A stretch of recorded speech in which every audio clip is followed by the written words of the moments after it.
It is useless to resist.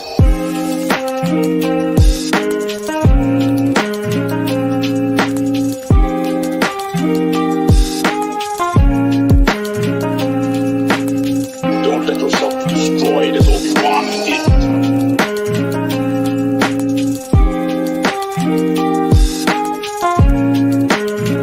There is no escape. Don't make me destroy. What is going on, guys? It is your boy Dr. Turner here at the Eternal Sith channel. We are live. We already have Boba Fett literally commented already. So what's going on, guys? Peace to everybody. Hope everybody's doing good today as we have an awesome panel. So welcome to the Sith Knights panel. Hi, guys. Hey. What's up, man? Hey. I My wanna say man. hello. I want to give a shout out to a newcomer here, Tom. What's going on? Everybody give a clap for Tom. What's going on? What's up, dude? Tom? Thanks for having me, guys. Yes. Long Dude, time no so see. happy. I know, right? It's been a minute. So you I guys still know don't see you. She's like, Literally no see. it was the year 2012. No, but so wait, guys, we actually do have one more guest which completes the panel tonight, and here she is, Ray Kendricks. Yay. Yes, she What's is. going on? There she is. Dupree was like, you know what? I'm gonna wait for her to come on, then I'll turn on my camera. That was it. Oh my gosh, what's going on, guys, in the chat? So guys, thank you so much for being here again. Super grateful, super blessed. Thank you again, as today is a special day because it is the season finale of the Bad Batch, which is so awesome. I already see George putting his hand over his face, but it's all right. I can't wait. You need I some know, more right? Sith. Yeah, for real. We need some more So Sid Vicious. excited. Before we do We start, though, love you, how Mariah. Mariah. Yes, Love you, Mariah. I love She you. She is Love a you regular- too. She is a regular on this channel, so we couldn't have her today. She is at work, but hopefully we try to get her in here, maybe squeeze her in for a little bit. So we'll see what happens with that. But guys, before we do start, what we always do here is go around the room, introduce ourselves. So we'll do that. So I'll start off first. So we're gonna go this way, wait, that way, and then we'll go down, and then yeah. So I'm Rob. Bam. So I'm Kevin. The Fandalore, the Funko Pop King. Yeah. Yes. Only Star Wars Funko Pops. Yeah, if you guys Star don't Wars see, Funko Pops. if you don't see, actually, his whole room is made up of Funkos, and he actually sleeps I think on the Funkos. outside of his house is Funko Pops too, right? And the foundation, I think everything. so. The foundation and everything. Sleeps on a bed of I think Funkos. so. I think so. This guy. Anyway, hey, it's your girl, Sexy One, Megan from Sexy Wookiee Squadron. Hi. Woo. So we'll do this after somebody says their name and whether and about them, we'll just clap it up. So we'll do like that. We'll do like a baseball game or basketball. Bring up the hype. All right, and the next one, go for it. Hey, I'm Tom Bevins. I'm a filmmaker, visual effects artist, and editor out of Texas. Woo! Yay. Let's go. Loving it. Hi, it's your girl, Sexy 2, aka Jasmine from Sexy Wookiee Squadron. Little guest, my dog Bambi. She's very needy right now. Yay. Bambi. Special See, guest. Everybody in the chat is here for Bambi, not us. Yeah. That's what Yeah. we're here for, Bambi. Good old Bambi. All right, so we'll go down. We'll start with Darth Hater 23. Go for it, bro. Oh, me. Okay. Hey, what's up, everybody? It's Dupree, aka Darth Vader here. Check him out. He's got some good YouTube stuff, by the way. So go check him out. Smile, Check guy him right out. there. Check him out. I think I got Check him out. I think I got that same shirt, Dupree. I think I got the same Yeah, we exact were at shirt. the same concert. Oh yeah. We went sat together. next to each other. Yeah. We sat with next to each other, exactly. Yeah, so I'm George, Instagram part of the Force. George, woo! Woo. A legend in the making. Is it me? Hi, guys. I'm Bella. I'm an actor out of New York. Yay, represent New Yay. York. Hey. New York. New York. Thank you, Bella, for being here. By the way, check out Bella. She's got some awesome cosplay as well that Awesome. she just did. Yeah, she just did. 100%. She just did a whole Harley Quinn, which is really sick. And you also did as well Black Widow, which is amazing. Oh, yeah. I told George all the time that one was like super sick. So like, kill it, girl. Keep killing it. As we do have Titans. Titans just came on. I didn't see it. I'm so mad I forgot it came on today. Yeah. I know. We'll watch it tonight. I know. Literally, right after this, I'll watch and then I'll watch Bad Batch. I won't sleep tonight. And last but not least, the girl of the hour. There she is, right there. Go for it, girl. Hi, I'm Ray. I'm an actor from Los Angeles. I'm also a filmmaker and singer, and maybe you have seen my Ahsoka. Yes, bro. Yes, can we clap it? Hold on, I gotta give you this. I have to give her the spotlight right now. Can we give her a round of applause? Yay. Yes. By the way, have to, girl. By the way, that Ahsoka, like that fanfic was awesome. I mean, can we just epic. Can we just give a round of applause for that one because that was really good. That was really good. Yay.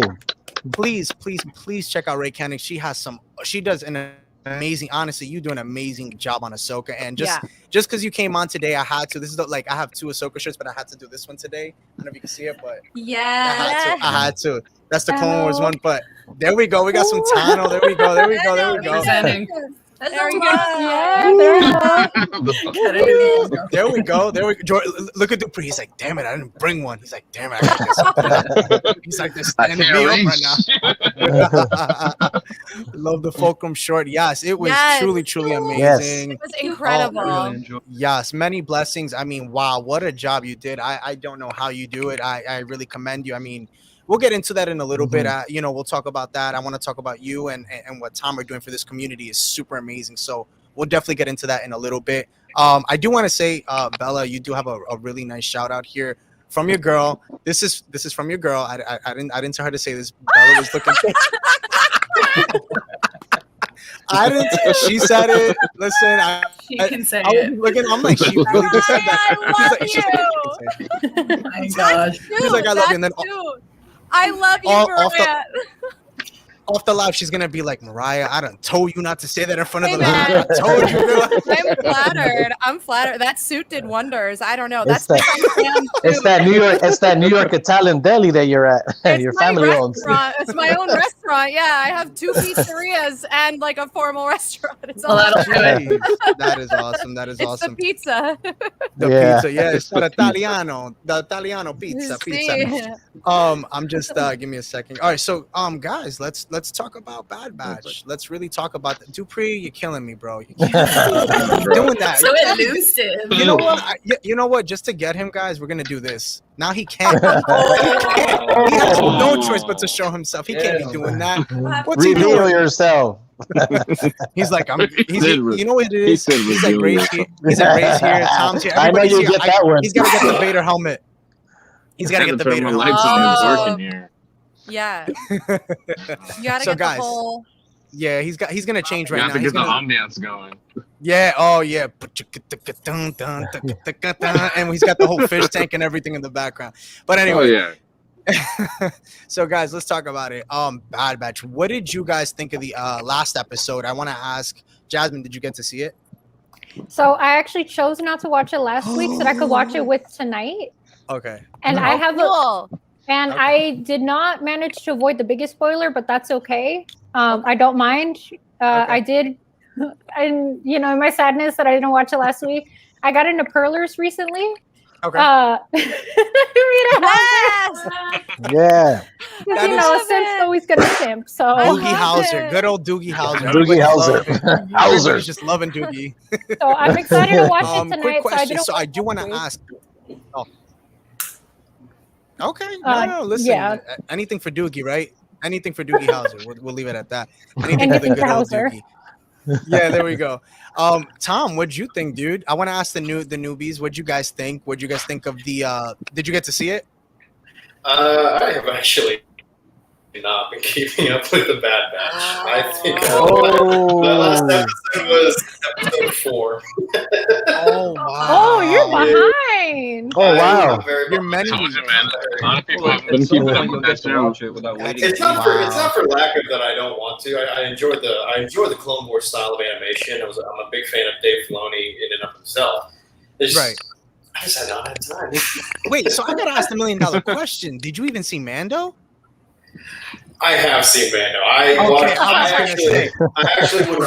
actually would wake up as soon as it would release. Mandalorian is like very Yes. Okay. Yes. Okay. Yes. I mean, I'm a Texan. Okay, It's a part of my religion. Come on. Dude, listen, man, you had me sweating for a second. I was just like, oh no, don't tell me that. He didn't see the Luke return. I'm like, no. I did. I actually That's a crisis for you. I actually had to drive 3 hours to a shoot for my day job, and so I watched it on the road. Oh wow. While driving?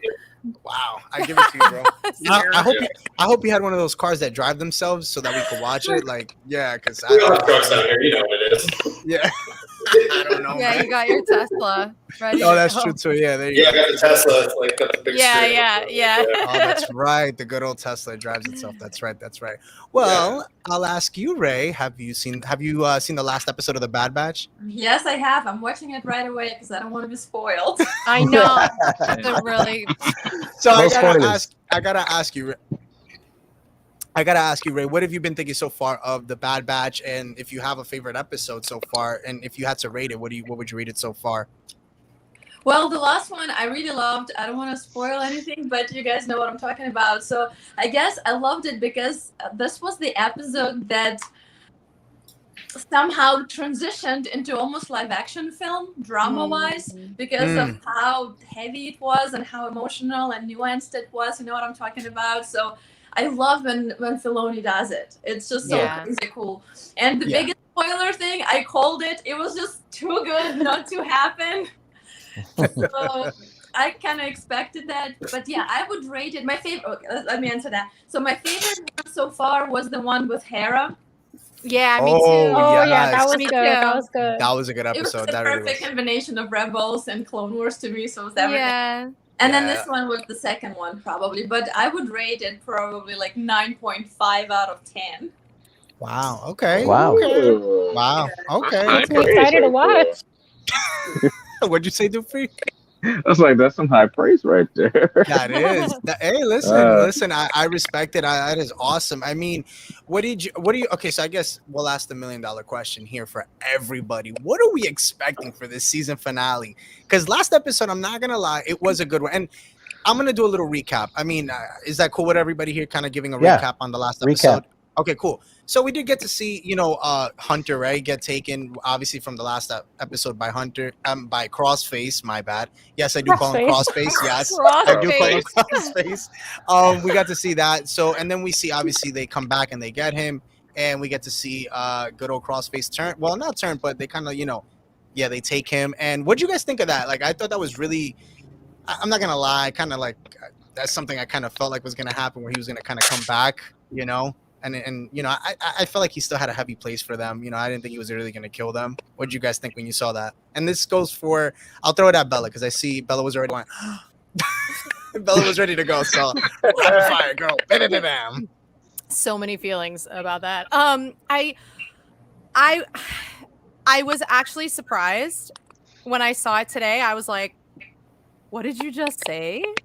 Just now? And then I didn't believe it for a hot minute. I was like, no, you're gonna pull some weird stuff, and like I don't really trust you. And then I don't want to say like too much, but towards the end when stuff started going, I was like, I think this guy is freaking serious. I think he's like actually, means that he's like, no, like you abandoned me. So this is why I'm angry. And then I felt bad. And then I just had a whole bunch of emotions because I was like, now I feel really bad that happened to you. But then it was like, and then I saw Hunter, and when Hunter pulled the gun, I was like, bro, I don't know. I get it fully, but I don't know if I would have done that, because I would have just been like, I don't know, you made me cry now, and I don't know what to do. Yeah, like I don't know, it was really, really it was a whole waterfall of emotions for me, and I'm really interested to see where this goes. And fun fact, I thought that this last episode was the last one, so I flipped a lot of people out. did too. I don't know why a lot of people did. Everybody was like, "Oh, this is a 2-parter in one day." I'm like, "Wait, what? No, it's not." I'm like,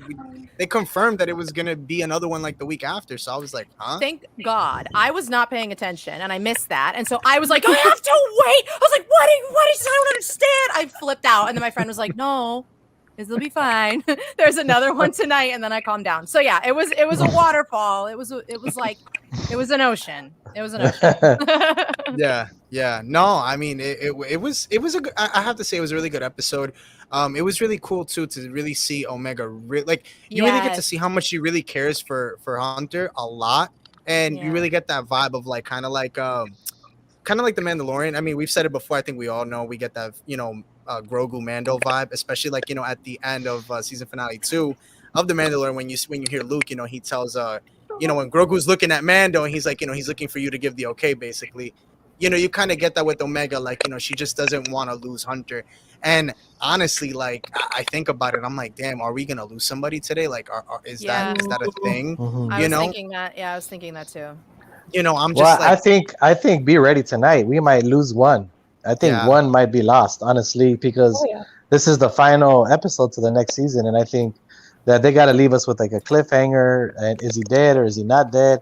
So I think something's really gonna go down tonight. Well, maybe Darth Jar Jar will come out. The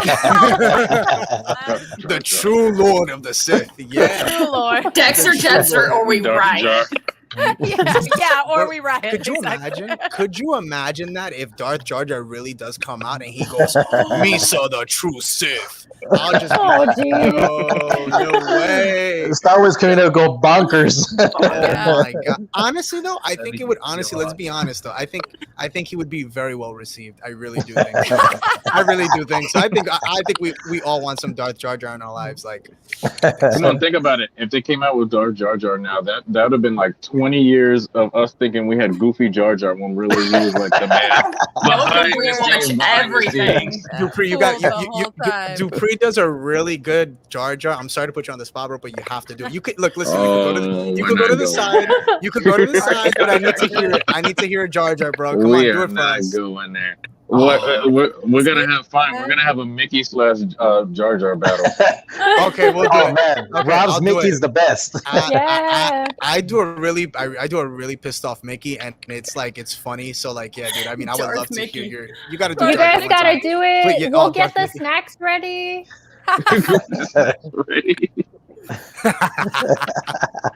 No, but I told you to. I can't. I'm sorry.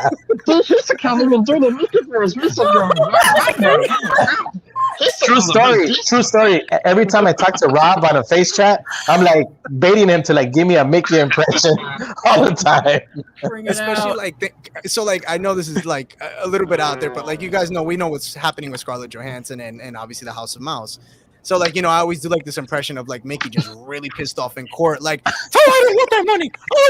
Like I just always go up. So it's just like, you get that feeling of like Mickey in court. Like, could you imagine him like like they're telling the bailiff to get him? I paid him a lot of money. But anyway, back to the real Star Wars. I know everybody in the comments was like, "What's going on?" Like, what's going on here? That's oh man. But yeah, so let's go back to that. Yeah, so I personally, I wonder who's gonna go. Like, if you guys had to choose, like, I'll throw it to you, Tom. Who do you think's gonna go tonight? If I know you haven't watched it, do you even know? Like, do you know? Like, so I know the last episode that I saw was Rex because I had to see Rex. Okay. So I saw Rex come back. If I had to guess. I don't know where Crosshairs is at in any of this. If I had to actually guess, I'd say he's the one that's going to make the sacrifice call to try and save the rest of them. Oh, right. I don't know where. Or Crosshairs. Crossface, gotcha. Crossface. Yeah. Whatever. The one with the reticle. The one with my logo on his eye. The one with the he's got the angry toothpick, right? I don't know. I see. Yes. Yeah. I see him. Star Wars is about redemption, so I see him redeeming himself by sacrificing himself. I don't know. I could be wrong. That could be a holdover until season 2. That's a pretty good theory, actually. I'll tell you this one, Tom. I'll tell you this, Tom. The beauty of this community, and again, obviously, you know, to each their own. But like the beauty of the community is that there is no right or wrong opinion. So your opinion could be the right opinion, it could be the wrong, but guess what? It's your opinion, and that's what's respected. So hey, honestly, y'all could be right. Jar Jar could come up and just listen. That's the only right opinion. That's fucking in the shadows. What is he doing? We pay good money for him. Oh my god. Oh god. No, but, Listen, have ultimate power. oh, we're having too much fun with this. This is crazy. Preparing myself for a possibility, a possible emotion. Season finale tonight. It will be awesome, regardless of it. Someone dies tonight. Damn, everybody's just saying it. That's it. Somebody's dying tonight. You gotta be ready. You never know. You gotta be ready. Yeah. So do y'all think it's possible to have a big character cameo tonight? If so, who's your bet? I'll go first with that. I think Omega. She has to get. Omega's got to get something. She's just pushed so hard, and I just see something with that. Like just throwing. Yeah, I don't know. That's mine. But anyway, go for it. As a cameo? I'm sorry. Not. Oh my God. Not her. I'm sorry. I meant Boba.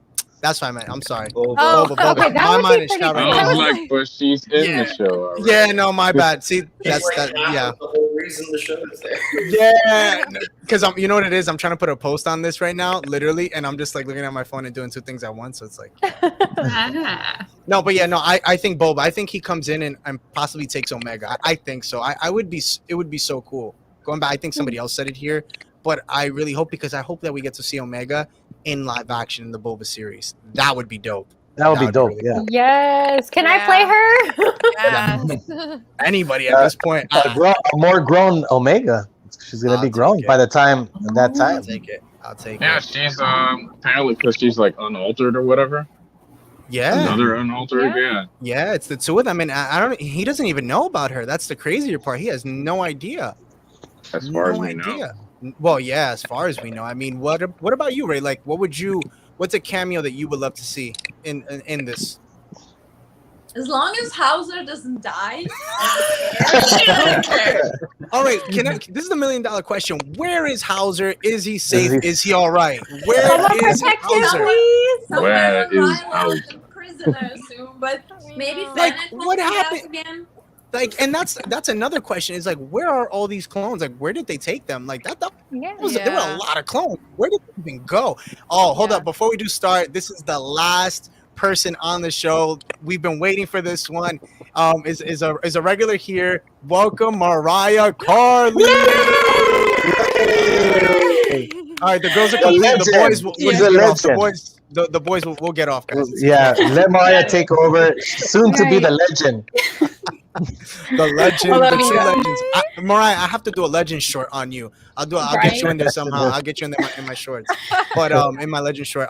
But I know yeah. I need my own character. Like I feel like I feel like honestly, it'd be so cool if somebody here wrote like for each cat, like for like Mariah, Ray, Megan, Jasmine, and Bella. Like that'd be so cool. And listen, I'll narrate it. I'm cool with it. I'm good with it. I don't mind it. I think we can do it. Yeah, listen, I think we can do that. And you know what's funny? Me and Dupree were talking about this before. This is a funny one. So for whoever's watching here, we're gonna get off topic just for a second. But me and Dupree were talking about doing like a little intro, having it like you guys know, like you guys remember obviously Full House, like doing a little intro with all of us, like you guys having a video, hey, there you go, and everybody just turns around and goes, and just turns on. Is like we were talking about it, so who knows? We might do that. Somebody we'll get it. I'm just saying, like Ray, she can be in her Rebels, Ahsoka. I can be Diana Reed. Bella can be Leia. There we go. We got everyone. That'd be great. Guys, we got it all right here. there. There's the story right there. There's the story Complete right with the there. Full House theme. Yes, the Full House theme is legendary. We have to get that. I'll just like put the Death Star plans in R2. I'll be like, like she's like, yeah, like thumbs up every time. Yeah. Oh my God, well, Mariah, thank you so much for hopping on. Welcome back. It is good to have you back. I had to jump on because obviously I had to take a mental health week until I saw Ray, and I was like, screw my mental health. I have to screw my mental health. No. She's like, screw Robin Dupree. I don't need them, but Ray, I need. Ray, I need. I've been obsessive over you, and you inspired me to do my own Ahsoka cosplay. Where look, I can't even talk. Right, are you I'm crying? Like, yes, I'm trying not to. I'm just like, I'm just so She's in the feelings. I was expecting it. No offense, which I do love you. I was expecting it from Bella. I love you, Bella. I was expecting you to cry first. I know. I had money on Bella. I had money on Bella. I held it together because Ray, I love you. I think you're amazing, and I was like, I need to calm down, and I need to like be still. She got it out through me first. Yeah, I was texting Mariah. I Ray, was like, please this is don't what we have to scream. deal with. Ray, this is what we deal with every week. We deal with this every week. No, I'm kidding. It's like I gotta be cool. I gotta be okay. Play cool, play cool. Look what you did, Ray. You broke them. You're awesome. I love you.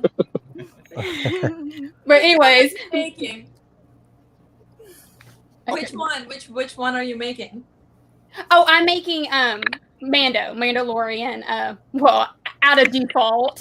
Oh, let's not go there, Mariah. Oh, Ray, you missed something funny. Ray, did you miss it? Wait, hold on. Before anybody, hold on. Ray, did you get to see what happened to Mariah on live? Did you get to see that? Here we go. Here we go. A quick little one. Mariah got the wrong. Okay, you go ahead. Yeah. I had these lightsabers for almost a year and a half, thinking that they were the Rebels Ahsoka. Turns out that they were not the Rebels Ahsoka. I had to get these from a reseller, so everyone knows how Ahsoka resellers are. Yeah. I paid $1,000 for these lightsabers from a reseller, and I got on here and I saw Dupree's, and they were different. Dupree let me freak out for 45 minutes, thinking I had knocked off Ahsoka lightsabers. Turns out Disney did a second version for the Mandalorian, so I have the Mandalorian version of Ahsoka lightsabers. So now I'm doing. Yeah, that version. So you gotta say the sticker part. The sticker part. Yeah, you got and you gotta say the sticker part. And what you got instead of something else. Yeah. That was the funnier part. See, that was the part that was I kind of turned down an engagement ring so I can have these lightsabers, and I thought that they were knockoff. So yeah, Dupree let me have a full on panic attack on live stream. It was the best, Ray. Honestly, it was so funny. I think Dupree, we were just all like, wow. She's like, oh, hers don't have the black on it. Yeah, but it's all good. I'm doing Mandalorian version now of Ahsoka. I have someone who's making me my headpiece, so I'm excited. Yay! Yay! It's gonna be amazing. I'm so excited. That's gonna be amazing. Yeah, no, it's gonna be super sick. But going back now, wow, well, that was awesome. That was really good. We got to get that one out. So we see here a couple people did comment. They love to see Vader and Boba. Personally, me, Vader. I don't want to see Vader. I just don't want to see Vader always have to save the show. Personally, I just because again we got that I don't know. I just feel like it's always if it's not Ahsoka, it's Vader. That's the one I've heard a lot of rumors for though. For which one? Vader. For Vader, yeah. Yeah, that's. Really? I think that's been the biggest one since this all started. I think that was once it started going, we were like, oh yeah, Vader's definitely going to be the one to kind of clean house, but I don't think so. But that's how they ended. Yeah, because they already did that. So I mean, maybe they'll do it again, but they already did that, Yeah. I mean, it would make more sense now to see a Vader, to be honest, just because this is the rise of the Empire. It would make sense to see either him or Grandpa Palps. It would make sense to see one of the two. It was his birthday yesterday. We could still see Grandpa Palps. I mean, we saw him in the beginning, but we could still see him in this. It's still. If he shows up, I want his entire theme to just swell the entire episode because it's so epic. Vader. Yeah, I just want that Palps theme. I was hoping to see Cody and Wolf this season, but I guess we could see them in season 2. I know. Right. I was too. Kenobi. Commander Cody. Well, he is going to be in Kenobi, right? Yeah, that was one of the things. Yeah, he is coming to live action. That'd be fun to see him in this, kind of like a little tease, hey, here he is, to get us excited to see him in Kenobi. That would be nice. That would be cool. That would be, I'd scream. That would definitely be nice. Are you Team Cody too? I love Cody a lot. So I sim for a lot of the clones. It's kind of hard to pick which one. I mean, I think my favorite of all time is 5. So I have his phone case. He's my background for everything.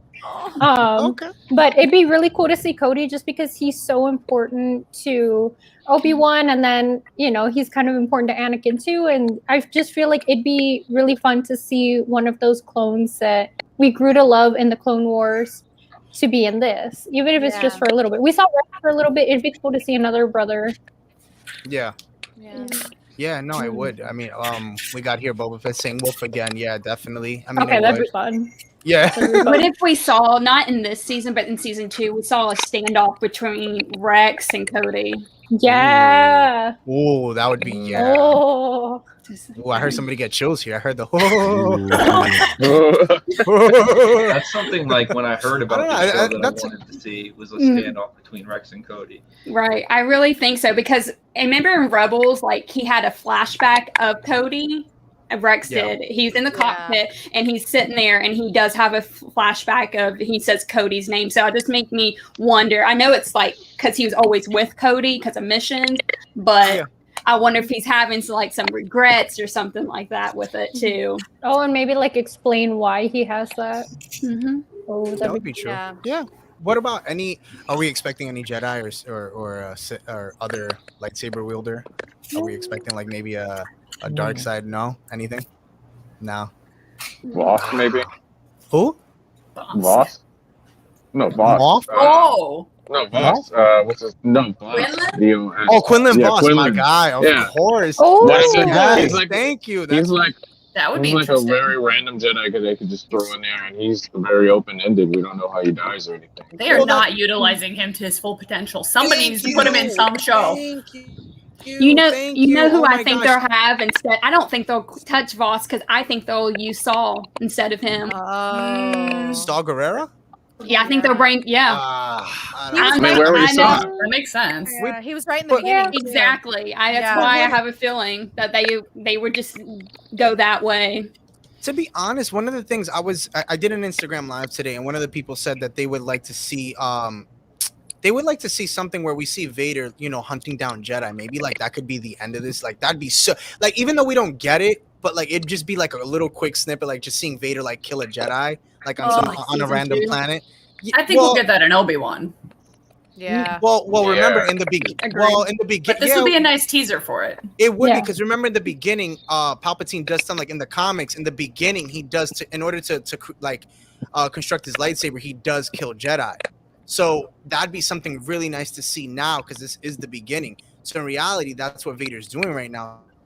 So I would like to see that personally. I think that'd be really sick. Just like a little snippet of him just, killing Jedi. I mean, but I don't know. Just he's either constructing his lightsaber or he's building a castle in Mustafar like a million times a moment. That would be cool. He's building his castle. Well, that's the thing, right? So it's like, how much of this do we really get in, either in the animation or in the live action? Like, does Darth Maul from that comic series come into play? And, going back to the whole thing with Quinlan Voss, like, remember, he doesn't die until later on in the comics. So he's been around for a while. I would say probably like another, like, maybe 5 years, maybe after. I would say maybe 5 to 10 years. He's still around till then. So, like, around Kenobi, he might even be in the Kenobi series, which I am banking on. I hope so, because again, they had like that relationship, in the Clone Wars, and they need to honestly fix that relationship. Not the relationship. They need to fix Quinlan Voss because the way they make him seem, and we've talked about it here, he just is like kind of like I don't know how to put it, but like he's just very like kind of like quirky, like dorky. Like I just feel like they need to do a better job with him. But I want to see him kind of like more badass. I don't know. That's just me. Hey, Rob, can I ask a question? Go for it, yeah. All right, I want to take this off for a second. And I know every week we always want to talk about theories, but I want to ask everyone, including you, Rob, what does Star Wars mean to you all? Like, how did you guys get into it? What does this franchise mean to you? I don't think I've ever, and especially between the new girls like Ray and everyone else, Jasmine, and I just want to know, because I haven't got to talk to you all yet at all. So please, like, I want to know. I know some of the stories, like Bella, I know yours, but I want to hear it. I'm sure the viewers want to hear it. But Rob, do you want to go first? Well, yeah, definitely. So, I mean, I know we have Well, Mariah, we did touch on it. I don't know if you remember. We did touch on it, but we'll touch on it now. I don't think I was there for that. I think I joined, and I think let's touch on it. That's fine. Yeah. Let's touch on it. We'll do it. So if the legend says she wants it, let's give it to her. So for me, personally, I actually what Star Wars means to me is just like everything. I mean, that's why I put my all into it. What got me into Star Wars, I'm sure a lot of you guys know. I've said my story. It was my dad. It was honestly my father who got me into it. I remember being, when you start kind of recognizing, you see life and everything. I remember the laser disc. I think I forgot who had the story. I forgot who I told, who we were talking about it on here. But I had said where they kind of related to that story with the whole laser disc thing, or it was Empire Strikes Back. And that's what I remember. And then from there, it just kind of took off. And that's kind of like my story. So. But yeah, we'll go with Kevin next. Go for it, bro. All right. So for me, Star Wars nowadays is like my escape from being an adult and kind of getting back to childhood me. I just enjoy watching it all the time. I've actually been kind of getting into reading the books more. But what Star Wars means to me, I got into Star Wars from my grandfather. He was obsessed with like space and sci-fi, and so I just remember being a kid, just watching Star Wars with him. I saw the prequels in theaters with him. So when I watch Star Wars, it kind of brings me back to that time of my life, a much simpler time. More civilized age. For real. Go for it, Meg. Oh my gosh. The long story is crazy. No, I was raised on Star Wars from the time I was a baby. The original trilogy to the point, my very first pet was a stray cat, and I named Obi-Wan Kenobi, at 4 years old. It was a girl cat. We called her Obi. It's fine, whatever. Oh, But from that point on, it was always just this inspirational outlet that I grew up in a really small town. And so to me, it was always Luke Skywalker looking up at the sky and thinking I want to get out there. I want to be somebody and do something big. And I related to that so hard. I'm like, I'm going to move to the big city and get involved and do exciting, adventurous things. And through Star Wars, just even loving story and character and the themes of working hard and being loyal to your friends and taking risks, all these things just shaped a lot of decisions in my life. I ended up going to USC because that's where George Lucas went, and moving to LA and getting involved in Star Wars clubs. But through Star Wars, it actually brought me closer to my siblings, who I was forced to have to share my action figures with, even though I'm like, they're mine, I don't want to share. They don't even like Star Wars. Why? And we became best friends because we would make up stories with our action figures together. Yeah. And then I came down here and I joined a costuming group and got to make friends that I've had for years now, and go to events and do these costuming things where I get to see Star Wars light up the lives of children that are going through difficult times, and just seeing how much it means to them and how excited they are. So it's just been this journey, and I'm constantly discovering new amazing things that it brings into my life and things that I can learn from it. Even the tough times through the sequel trilogy where I thought, oh my gosh, I don't love Star Wars anymore.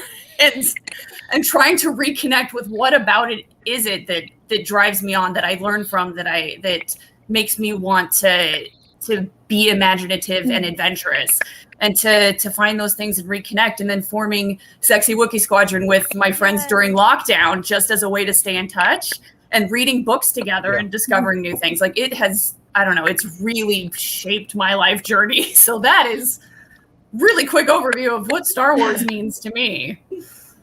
Yeah, no, and it's funny you mentioned the whole thing of quarantine. Honestly, I think honestly, I have to say quarantine really inspired a lot of people. It inspired myself. Yeah. Because honestly, I wasn't even I'll be 100% honest. I was just I played because I have a background of baseball.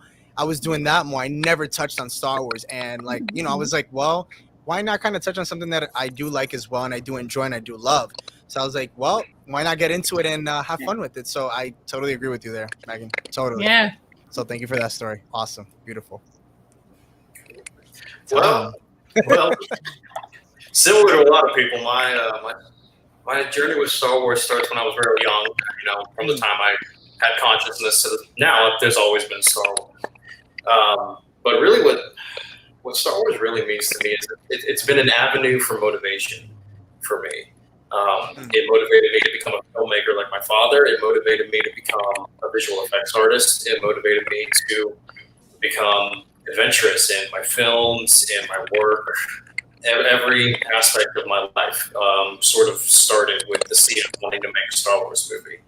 And that grew into wanting to make a war movie, and then that grew into wanting to make a drama, and then music videos, and then YouTube, and then it's given me this avenue for practice my skills, my talents, my everyday life. Everything that I'm able to do now started with me wanting to learn how to make a lightsaber video, and that snowballed into being able to do everything that I'm doing now, from other channels to marketing to interacting with other people. It's a way for me to connect with friends, meet new people, network, and branch out. And I wouldn't have met Dupree without it. I wouldn't have been in any of the film projects that I've been with without Star Wars being around.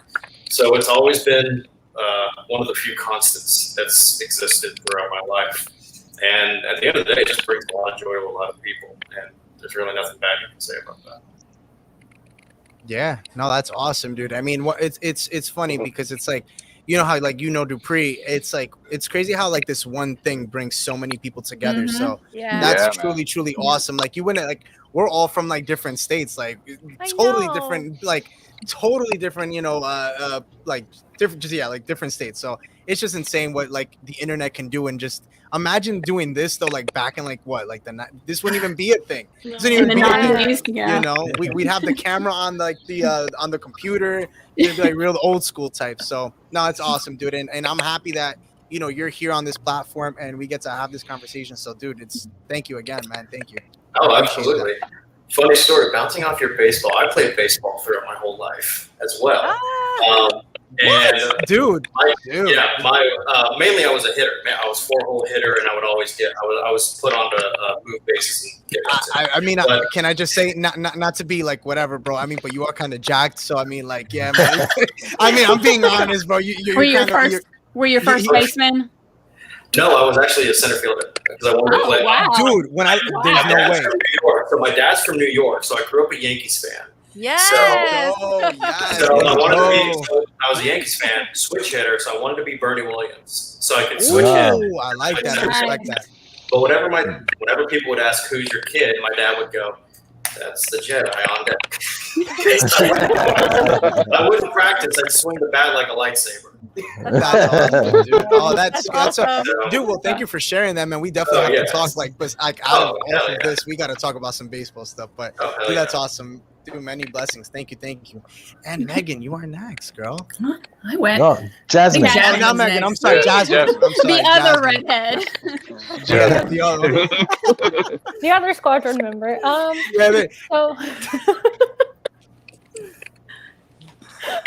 That sexy one. I'm sexy too. Yeah. I gotta get my ones and twos. I gotta get my ones and twos right. There we go.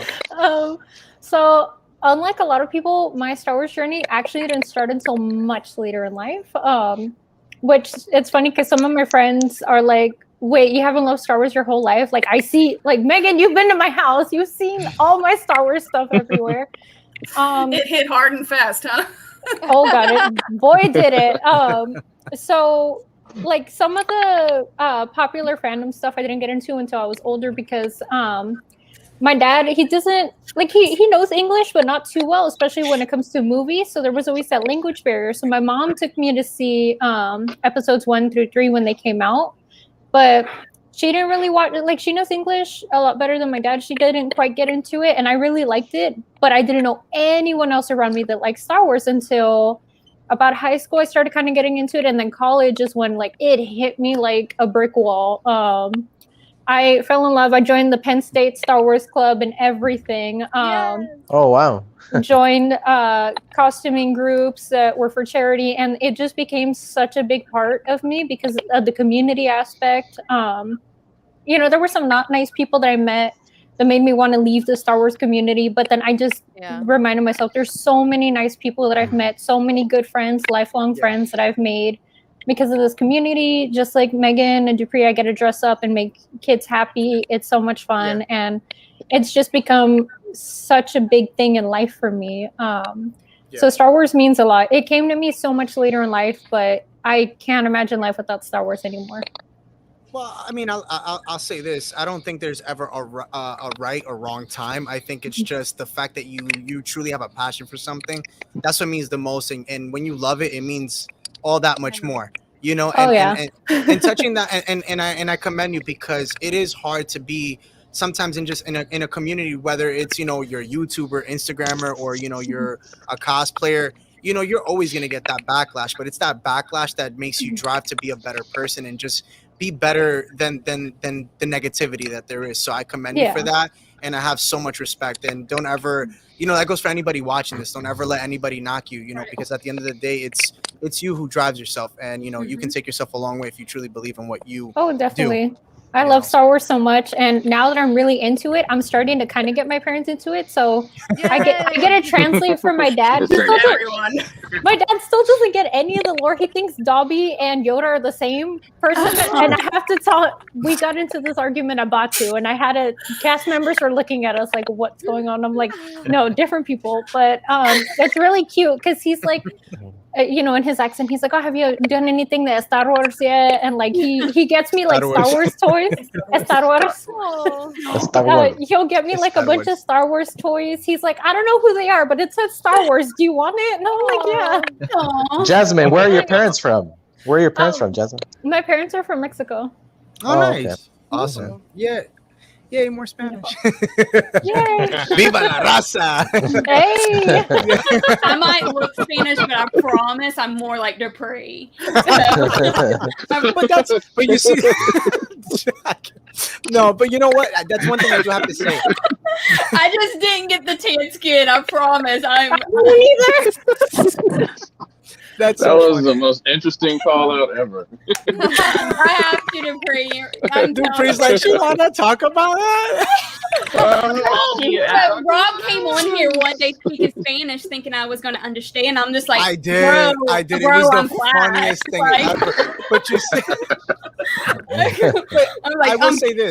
I will say this, and Mariah, you can attest because you've been here since you, Kevin, and George, and Dupree, and Bella. You know, we've been here for a while, and I have to say, we've had so much diversity on this platform, and it's so beautiful to see all these different races, genders, everything come through. We've had everything, and it's just beautiful because, again, that's the message you always want to spread throughout. So it's beautiful to see just everybody always come together. Well, can I say ages too? I hear a lot of the argument now is that Star Wars is for kids, blah, blah, blah. And then you've got me and Jasmine best friends, and she's going on about how her first experience of Star Wars was going to the theaters to see the prequels.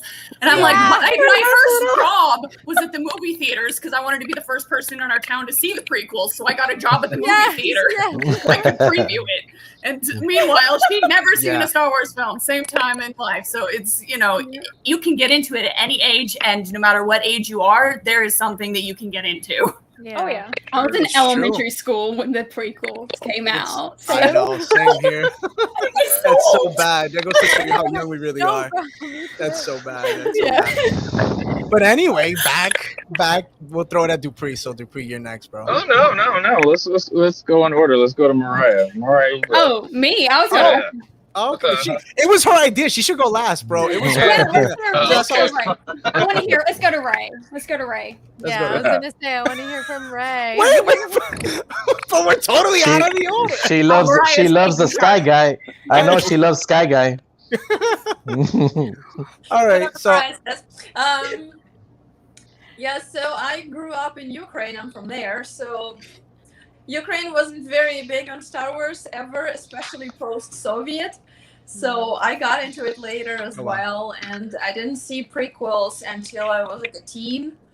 So it made there a little bit later than everywhere else in the world, I guess. So when I watched it, I knew I totally loved it, and it was totally my vibe. And Anakin, of course, first crush for every girl out there. Yeah, I think that's one of the big reasons. But the funny thing is that I did not really become a fan then. I just really loved it. But again, like Jasmine said, there were not a lot of people who loved it as much. So it was kind of there on the back burner.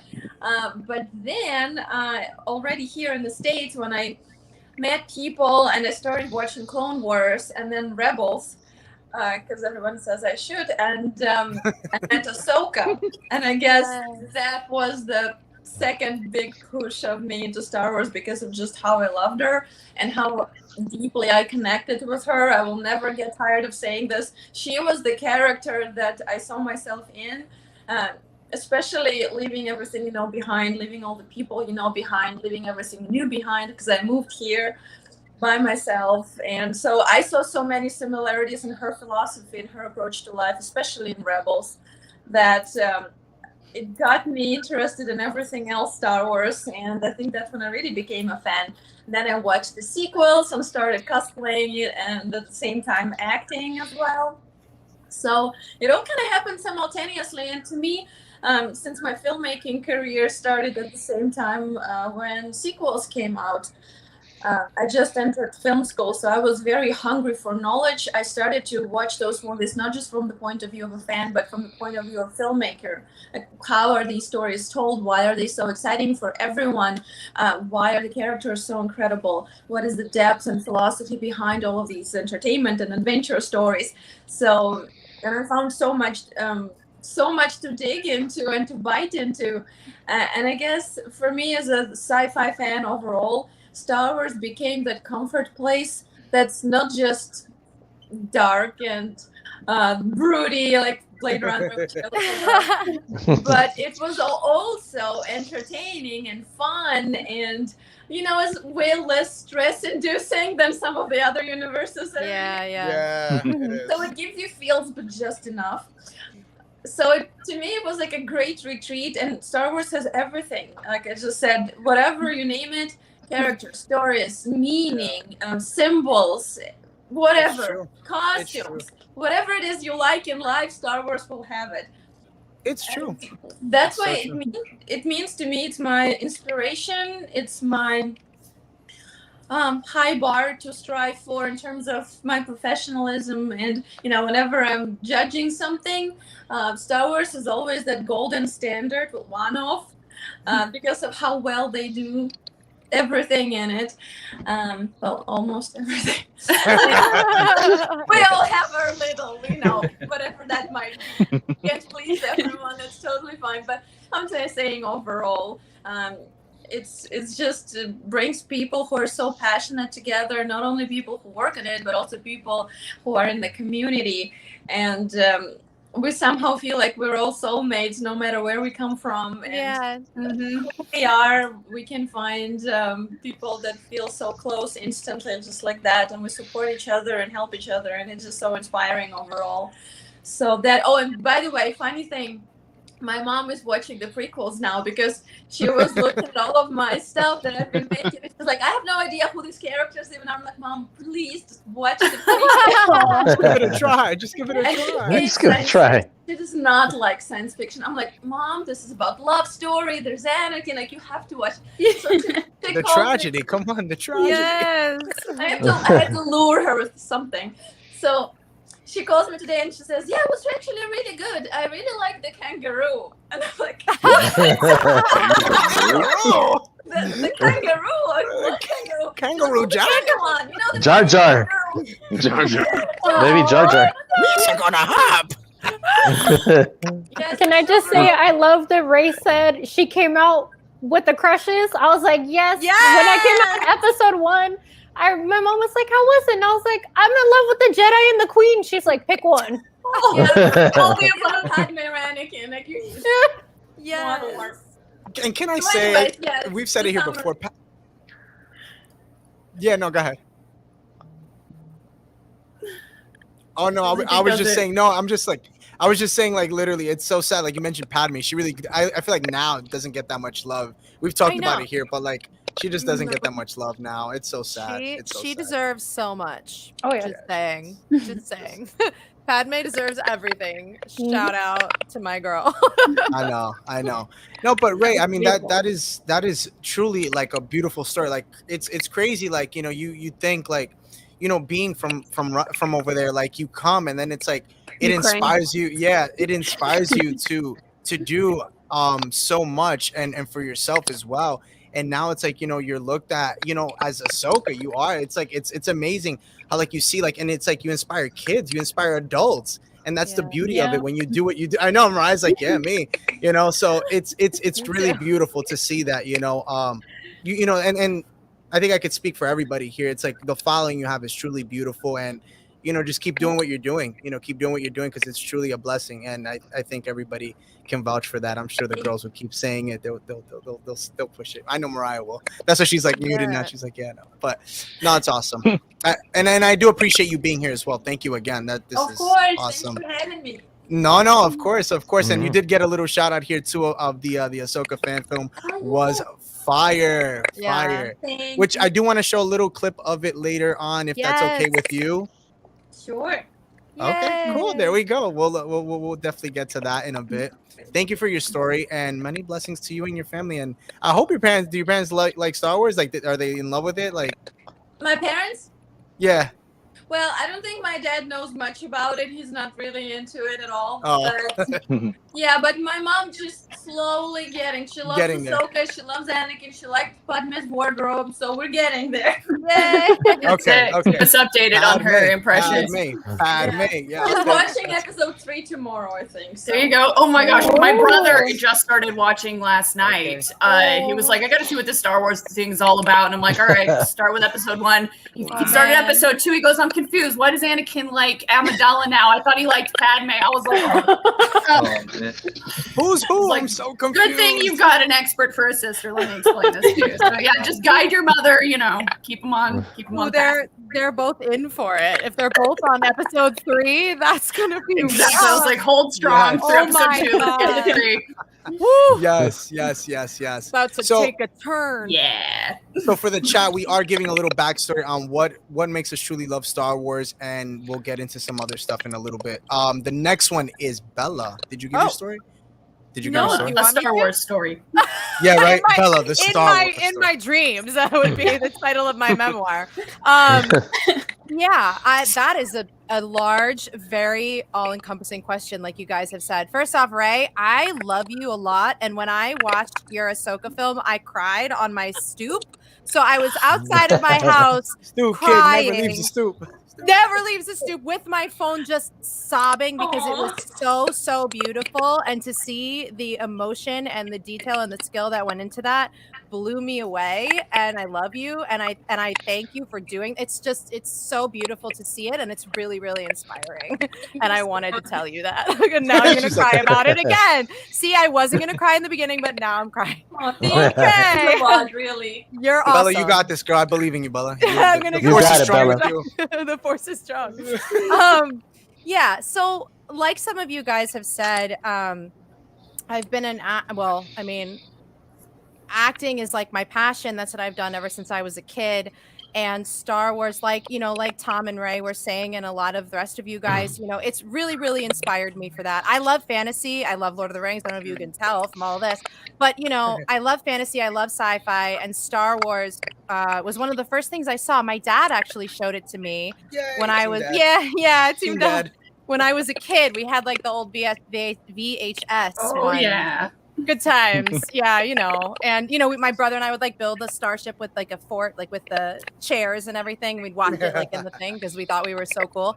And to think about what it means is so overwhelming. It means a lot. I guess you guys know that I cosplay Leia a lot, and I do her for charity as well. And I guess, and Carrie Fisher also, like as a person. I mean, Mark Hamill is all of them, but I think to try and be like narrow in what I'm saying, I think the idea, like an umbrella statement, would be Star Wars really showed me ever since I was a kid, besides being fun and awesome and swords, I do kendo, like I love that, but it's getting very intense actually, but I think it really taught me that no matter how terrible things might seem or can be, or no matter the kind of loss that you feel, especially we see with Leia, like the stuff that she goes through, you can still make a choice to say, okay, what's the next right thing to do then? Then that choice can never be taken away from you, you know? And I love the theme of redemption in it. I love, as much as like Anakin also, guys, shout out, love of my life is Anakin Skywalker. But truly, like, I love him.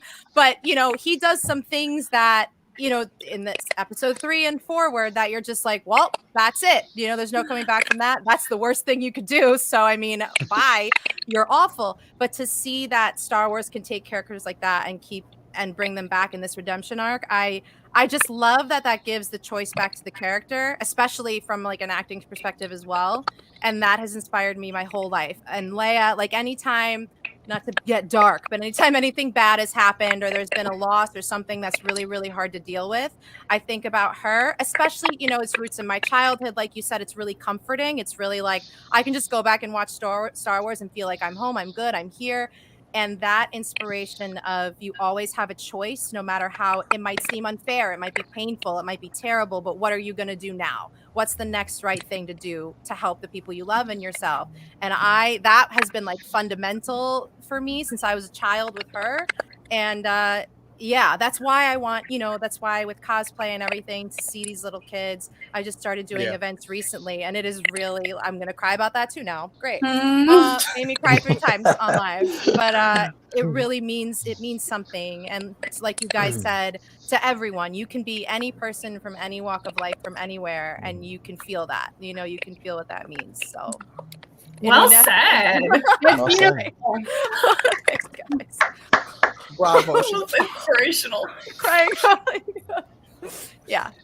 That was awesome. No, that was truly awesome. I mean, that's what it's about. I mean, and I think it goes back to what Ray said, you know, that's the beauty of Star Wars. Like, you can really relate to like a lot of characters in these shows, and there's always like somebody you can sit there and say, you know, like that person really is like, you know, I feel like them or something like that. So it's cool. It's really cool. So thank you, Bella. That was awesome. And honestly, it's so amazing what you do for the community as well. So many blessings to you as well, Ray, and I mean to all the girls here and everybody here. I mean, we're still going to hear some stories, but you guys all do such an amazing job.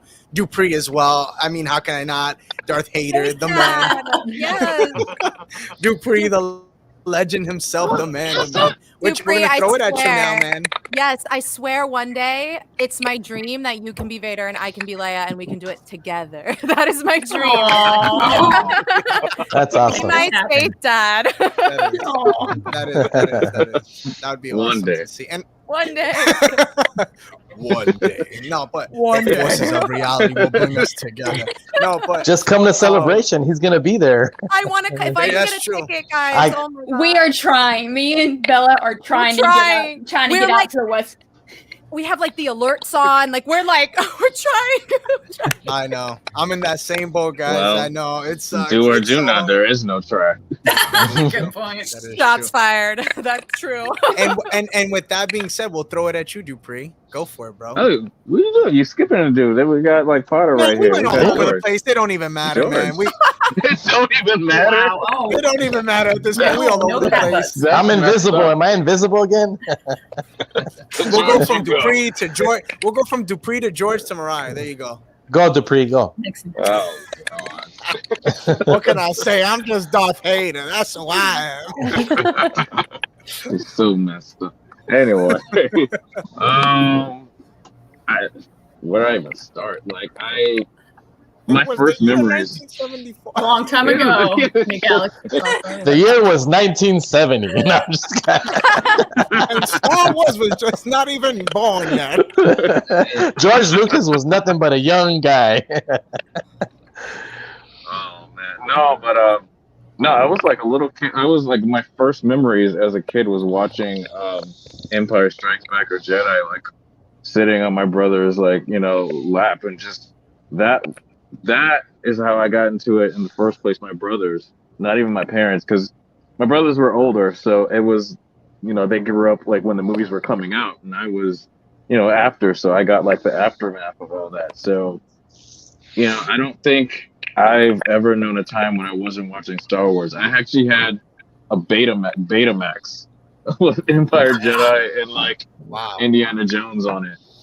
and I like ran those tapes like ragged. But you know, going from all that, you know, the childhood and like only me, you know, where I grew up, I was the only person I knew that loved Star Wars, and to, you know, years later, you know, after the prequels, and then joining these costume groups, and then finding so many friends who I can consider like family now. Like, you know, the majority of my friends I'd say I've met from like, you know, the clubs, the costuming groups, the events we do.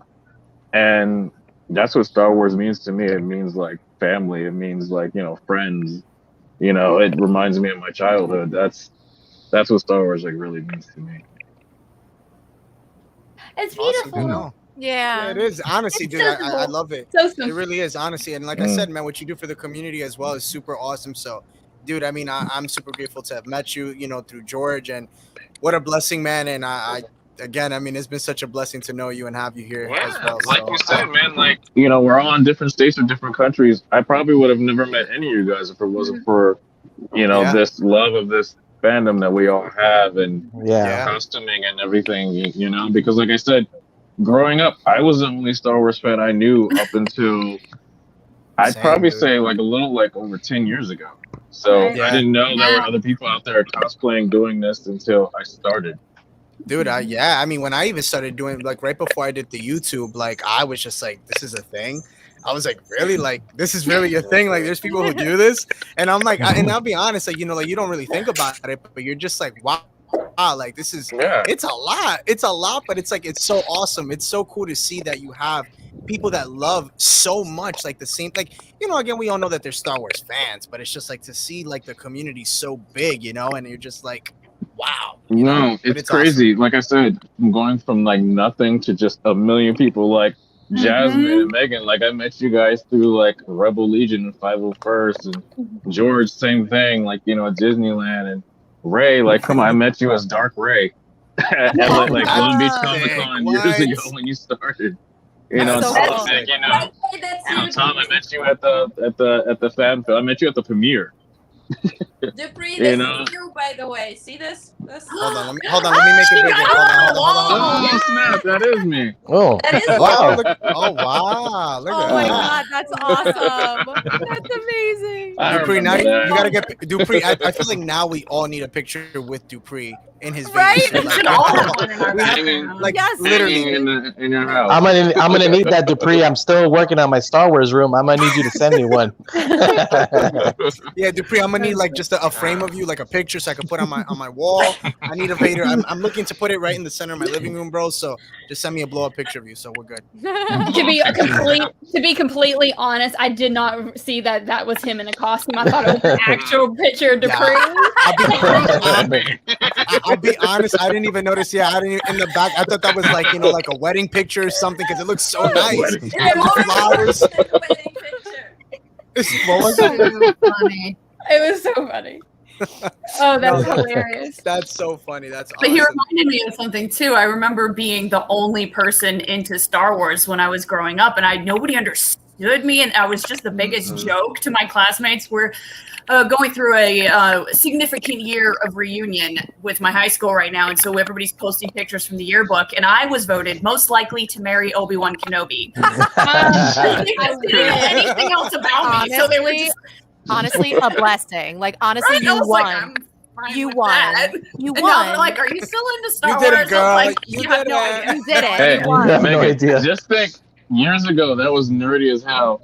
Right? But, It was fast like forward making now, fun of it's me. like, oh my god. Now I'm like, y'all wish you was Like, most likely. Now ever Now since it's like this everybody whole, wants to, apparently. literally like now Like, it's anyway, like, he's single. Come on, let's do this. yeah, for real, right? Like, oh my god, like Star Wars now is like, oh, you don't like Star Wars? You're not cool, Right? man. What you mean you don't like Mhm. Star Wars? Times have Like now, changed. Yeah, for real. it's so funny, right? You know what it is? I don't think it's the times have changed. I just think it's more that, you know, you had a lot of like, you know, Star Wars closet cases where it's like you're just hidden, you know, like you don't want to admit that you love Star Wars because it's like none of your friends like it, but you're just like, you want to come out, and it's like now you're out, it's all in the opening. You're just Yep. like, love Star Wars. I don't care. Well, it's either you were closeted or you were the nerdy kid who wore Star Wars shirts every day. Right. Or whatever. Yeah. That was like, okay, I don't care. You're just going to see that I'm a Star Wars. It's just simply because of the internet that we were able to connect, and we can open up and connect with so many people, like we've all said. Like for me, I was like, I was a closet Star Wars fan for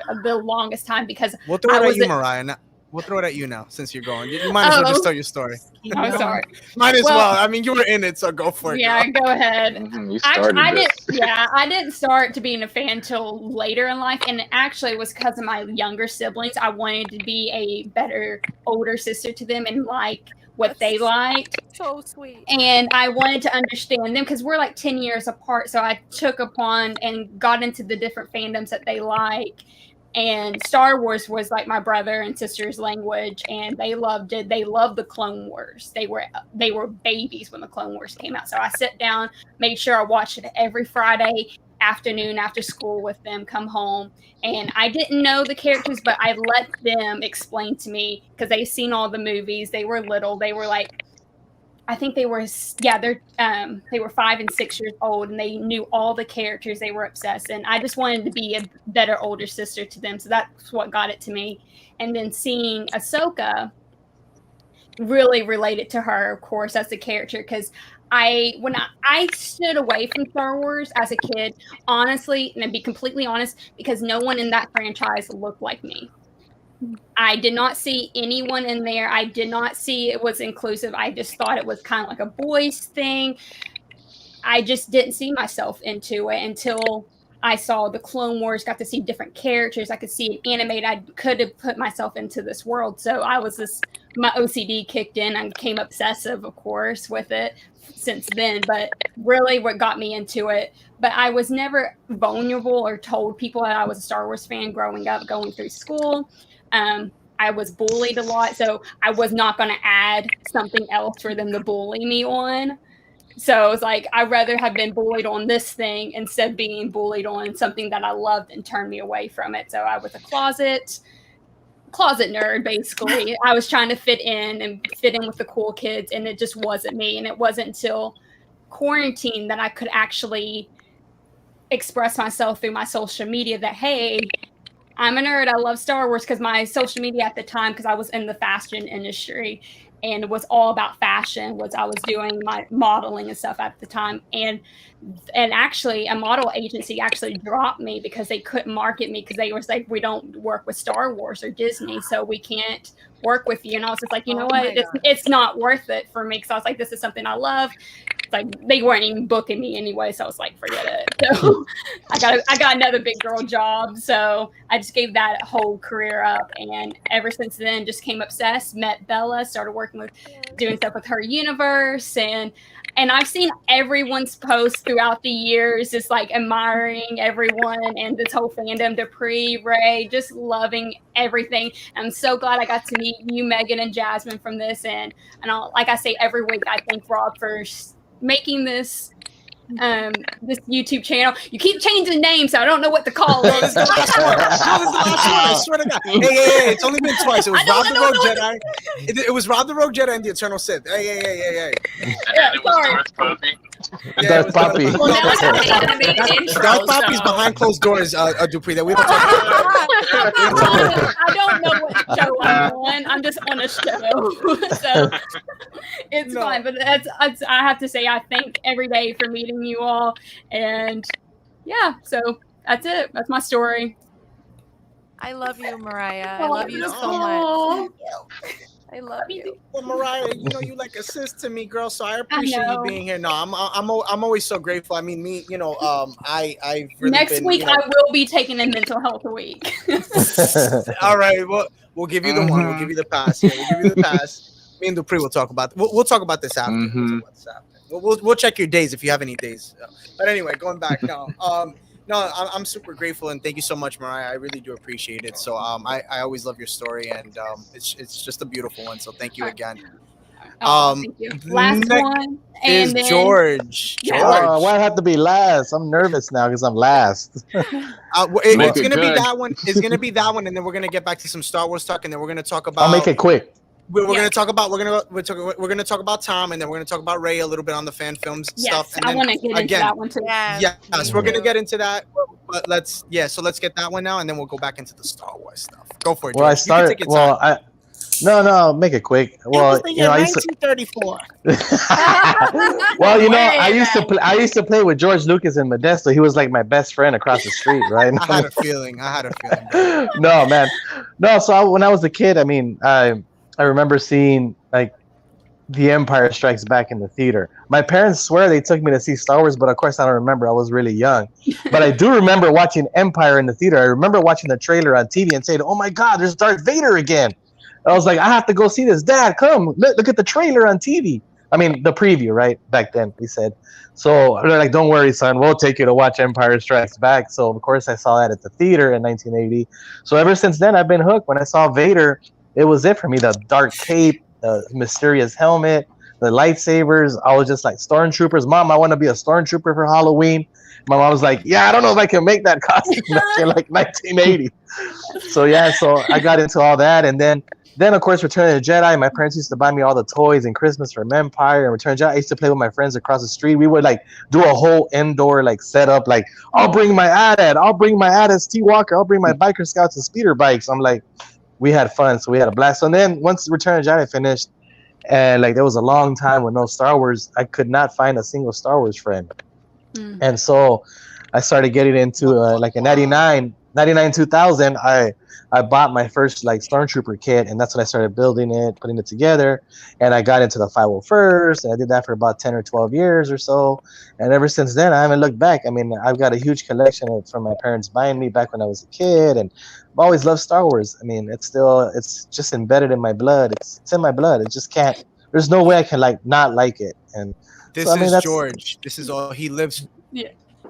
I live and breathe Star Wars, right? This is my thing. I mean, I loved it. I remember it was a long time. Let me tell you that 83 to 99, it was a long time with like no Star Wars content. Well, you guys really everybody that went through that job, you guys really feel like you guys can't let that go, man. That was when I started reading all the novels. I was reading like Shadows of the Empire, and I was reading all that in the 90s, and I was like, I don't even care. I was about to say, they threw us a bone. We had the special edition. We had Shadows of the Empire. Well, that was 97. That was in 97. And so, like, it was still a long period from 83 to 97 to see a special edition. But it was, original trilogy. And I remember, like, people used to just bash the trilogy. Like, you had little special edition Taco Bell toys. no. And, people forget that they used to bash the, like, original trilogy. Oh, those are terrible. The little Ewoks, all those little bears and all that. Like, they did that with people used to just, like, bash it. That it was terrible. They did it with the prequels. Got it. But and then the prequels got all the attention. They got all the attention. Yeah, they got all the attention, so they forgot. Original trilogy is sacred. It's rhyme. It's literally poetry, and it rhymes. Didn't George Lucas say that? So this is exactly like poetry. It rhymes exactly. It's true. I mean, and we see that even with the sequels, right? I mean, we're not gonna get into that. We're not gonna have a sequel thing, but I will say it's like every time something Star Wars comes out, there's always some sort of backlash, and it's kind of shameful. Like, listen, one thing I will say is have your opinion, but respectfully. Don't bash it. Don't get into it like that. We don't have to do all that extra stuff. Oh, Dupree, don't cry. I mean, listen, bro. I mean, the sequels thing is not bad, bro. Keep it together, bro. Come on. Guys, haters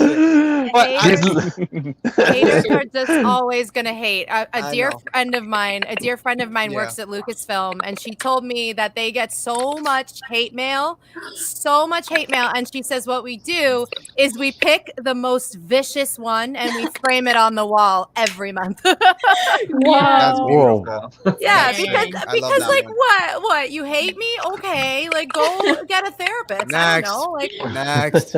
I can't. That's funny. But I do want to say. Oh, going towards George. Hold on, Mariah. I do want to say. Go ahead, Mariah. Go ahead, and then I want to say something. Oh, I was just going to continue. Like, I forgot to mention, like, my little sister at the time she was 6 years old. She had a diary, and the only thing she wrote in her diary at 6 years old was the Jedi code. Oh my God! At 6 years old.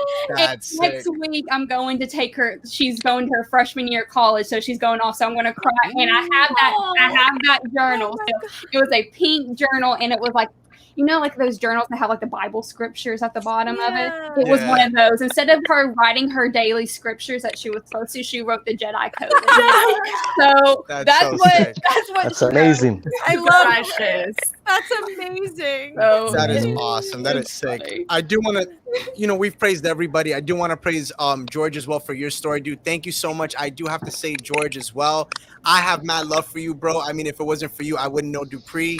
I wouldn't even know Ray as well, because again, I know what we did something for Danny. Ray, you got to be a part of that, which was super beautiful. Super grateful for that. So George, I do want to give you your moment of spotlight. Thank you. You're my brother. You're my brother, man. And I do want to say this. I have to say this. This is something I have to say on a live. As cheesy and corny, people can say whatever, but like I have to say, George is really like, man, you helped me so much with growing my channel. I appreciate it every single day. I mean, this guy does it all for me, so I really do commend you, bro. I appreciate the support that you bring to my channel, and that's why I always love having you. And you are a big brother to me, man. I respect you. I love you, man. And same thing goes for everybody here. I have a lot of love for you guys, so I really thank everybody here for being on. You guys mean the world to me, and I hope to have you on future panels. And let's just get into some Star Wars talk right now. Let's just do it. We got some amazing creators Let's today. do it. So, I'm sorry, I didn't know that was going to take so long. no, it was honestly, I enjoy it because you know what? Like, again, not a lot of people do know people's backstory, and it's true. Like, it's a beautiful thing to know that because, again, not everybody knows everybody's, story. So. No, and there was a lot of comments too when we were saying it that a lot of people say I relate so hard to that, and exactly. And maybe a just lot of people were just going like that through guy, guy Cameron Jordan. It does. Everybody has their Star Wars story. Exactly. And listen, and we've said it here before, and Mariah, Kevin, Dupree, George, Bella, listen, not every Star Wars film or TV show is for that person, but there's always that one that is for that person that they can relate to, and that's the beauty of it. So but going back to it now, that was awesome. Let's thank you guys for listening to our story. Honestly, that was awesome. I do want to go back to the whole because I mean, this is the pre-batch party. I mean, this is amazing. Again, tomorrow, can't wait. Yeah, I know, I literally can't. I mean, we're getting close to 9:20. I know. I gotta ask Mariah, because you weren't here. We were talking about it. What are you expecting for tomorrow? What are you expecting for? Oh, well, not tomorrow, in less than a couple hours now. Yeah, tomorrow. To cry. To cry? Okay, I'll take it. Any characters you're expecting to see, like in this? I'm not expecting anyone to see. I'm expecting to see characters die.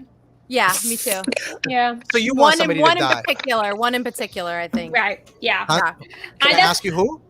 Do you want me to? Well, Mariah, say it. I was thinking Hunter. Yes, that's what we said. Okay, good. I think this is going to be Hunter. Hunter. Only because they said it's going to be really emotional, and like the people at Star Wars, I remember in the script, like when they first said that they cried during the showing of it. I remember someone wrote that. Really? I don't think I'm going to cry if it's Crosshair or Crossface. I don't think we're gonna. I don't think we're gonna cry from it. I love him, Mariah. I love it. And not a lot of people like him, and they're gonna be like, "Oh, okay, that's good." And I think it's someone that we love. I think it's either him or Wrecker. I think it's honestly Wrecker or Wrecker and Hunter. Definitely one of those two. No, if Wrecker dies, I'm not gonna be all right. I'm gonna have to call all of you and need you to tell me that it's gonna be okay. Hey, help is standing by. Let me phone call away. No, I can't. Let me ask you guys this. I want to get a take on this because, again, I had a conversation about this with somebody. Again, there is no right or wrong. This is just like a theory or a question. What do you guys think if Hunter does die? Does Omega, if we don't see Boba, does Omega take over and replace Hunter? Yes. Yep. I honestly think that's what it is. I don't think she goes with Boba because I think they were gearing her up the whole entire time to take his spot. Yeah, she's subtly been like giving orders like, no, let's do this. This is the right way. And they're like, okay, let's do it. So she's like literally like taking charge and taking the lead. She really stepped it up these past few episodes and got very like that last one. She was very like, no, this is how, like, tactical. Like, she's like, this is what we're doing. This is how we're going to do it. And when it got really emotional for her, she was like, you know what? This is emotional for me. I have stuff to do. I have stuff to do. So I'm going to do it like a boss, like, like she was like, maybe I'm 10, but you don't know. Like she was You like, know, let The me crazy show thing you. is she's older than all of them. The crazy thing is she's older than all of them technically. Yeah, that's the crazy thing. I was trying to, that was a weird moment too. Yeah. Jasmine, are you be upset if I like spoil some things? No, it's okay. It's my fault for thinking okay. I could wait till today. I cried. I'm not gonna lie. I had to go back and watch Attack of the Clones because I was so upset seeing the planet being destroyed. Yeah, me too. I was so emotional from that scene. So I did read that, and I read that was one of the big spoilers that I read, and I had to put my phone down, and I started crying, and I'm like, I'm actually kind of glad that it was spoiled. She's already crying. Because if I would have seen it without having known before, I would have lost my mind. It was hard. It was hard because I wasn't like really emotional to this show because I was kind of going in and out of the show like it's too slow for me. It's not what I want. But when I saw that, I was like, ouch. Like they didn't have to do that. Like they really went in on that. And the question that I asked before, and I'll ask it: where did all these clones go? Like where did they take them all? I think it's a dark answer. That's my opinion. I think the Empire is awful, and I think the Empire just doesn't care. And I think they were like, well, this isn't the model that we need anymore, so we'll throw them away. That's what I think. But probably, who knows? Yeah. Ray, what do you think? What do you think they did with them? Well, I've seen the theory that they become purge troopers because they did mention that they're still going to be trained somewhere else and they were still going to be soldiers. Oh, so that makes a lot of sense that they would still use them. Well, they could just for something else, not as their main force like TKs, but as something else. So that's right. Yeah, that's true. Yeah, I didn't think of that one. I mean, because again, we know the TKs are we know the TKs are obviously human. So I mean, I'm just like, do we see clone, like, do we see them again though? Like even the little ones, like, do we see? Because like, I mean, when you saw that episode, it was like so weird to see it empty. Like I was like, damn, like it looked like a house. Like when you clean house and it's like you're leaving, you're moving, it's like there's nothing. And like that was like, choice wow, I got chills. Me too. Yeah, The choice of the quiet, those quiet shots, and I was like, I know where this is going, obviously, but that was really heavy. The silence of it, and just not even like a transition. It was just boom, boom, boom, and that was like a choice. Right. Have you guys seen that? Do you guys remember? This is what I don't know why I kept coming in my, like when they showed where they had like lunch and stuff. Did you guys remember that one meme with the guy who's like this, like that's all I kept having in my head. The guy eating soup. A meme. Like when somebody's gasped for soup, that's the face you make. And I kept thinking of that one clone doing that. And I'm just like, I wonder where they all are. Like, where is he? Is he all right? Is he all right? Okay. So I don't know. I mean, for tomorrow, I mean, a lot of people are saying Vader. Comment in the comment section. Let us know who you think. But yeah, I mean, I don't know. I hope it's not Vader. No offense, Dupree. I know you're Vader, but like, bro, I just don't want to see Vader in this. I'm rooting for Boba. I'm going for Boba for this one. Save Vader for like way later. Yeah, save him for season 2. If they're gonna do like multiple seasons, save him for like later on. You don't need him now. I think it's going to be Rex, or I still think it's going to be Saw Gerrera or Rex. I have a feeling it's going to be some one of the clones. It's going to be somebody like that. Either we've seen already. I mean, definitely. I definitely have a feeling it's going to be Rex. I don't know how much Boba. I don't know if they really want to introduce him just yet, just because maybe they're saving the hype for him later on. For the book of Boba. I could see the second season of Bad Batch of them just being with the rebels, like yeah. Like that's the way that they go. Yeah, I could see that. I could definitely see that. Well, that's the Bad Batch part of this this panel. Let's talk about, guys. We got to hear that they are casting for Sabine Wren, which we knew was coming. We knew it was coming, but like, how excited were we? I see smiles, I see everything, but how exciting is this? Or do we? There he is. There it is. Kevin always got the Funko Pops ready. I know. Do you give him a script before? So that's the thing. So like now, well, that's the thing. That's funny. Like before we went on live, like I think because we said what what we're doing. So like he was prepared. Kevin was like, all right, I'll just get. I kind of figure like, okay, with this mic, maybe this will come up. So yeah, right. You're like, I'll just it'll come up. There you go. You're like, ready. Force. You guys missed the opportunity saying you guys connected through the Force. You guys are but I mean, I'll ask this question for you guys because with that being out, like that being really confirmed now that we are gonna get, even though we knew it, but like it being really confirmed, do we think that we'll get her possibly in Mando first or in the Ahsoka series? Which one do you guys think? Oh. I think it would be in the Ahsoka series first. You think the Ahsoka series? Yeah, Ahsoka. I would say Ahsoka also. Okay, Ahsoka. I'll take it. Not bad. Another one that happened also too, because I want to get into Ray and I want to get into Tom. So I have one more question. Did we we know about the Taika Waititi movie, right? That's obviously coming out. We've heard like the speculations on that. What are your guys' thoughts and theories after hearing that he says it feels very me? And basically and he already said like basically the story that he has written for it is done. What are you guys thinking takes place? Where does this movie take place in the Star Wars like franchise? Like what timeline? It's gonna be hilarious. I'm gonna tell you that. I think so too. I think it's gonna be a good one. I definitely think it's gonna be really funny. I mean, just getting like I always think Thor Ragnarok was like so funny. It's like one of my favorites. And like, man, if we get something like that, that'd be great. But what do you guys think like we get in a sense of like for his movie? Is it like post Skywalker saga? Is it pre? What are we thinking? Yeah, if he says it's very him, and let's see what he's been involved in so far is Mandalorian. So I don't know if that's like his interested time period and style or what. I've got a hot take, unpopular opinion here. I love Taika Waititi's sense of humor on his original stuff. I don't like it when he gets into my other franchises because I feel he's very irreverent. And he kind of turns serious moments into a joke. And I'm like, but that should have hit way more hard. Let us focus on that emotionally for a second before cracking the punchline. But he doesn't because that's not his style. So I'm a little worried. Like, I love his original stuff, but I'm worried he's going to turn Star Wars into a joke. I hope not. I see you laugh, Tom. I saw you laugh, Tom. Why'd you laugh? What are you thinking? If I were to guess what a Taika Waititi Star Wars movie would be, it's either going to be, I can see him going in between episode 1 and 2 or in between episode 6 and 7 and just playing with that field. That's just an open sandbox. Because I can see him doing a buddy cop movie with Annie and Obi. And sort of like growing that from when he's young to when he's a preteen and seeing that whole side of him. He could play with puberty with Anakin. That would be hilarious. Boba Fett says his movie will be about Darth Jar Jar. Maybe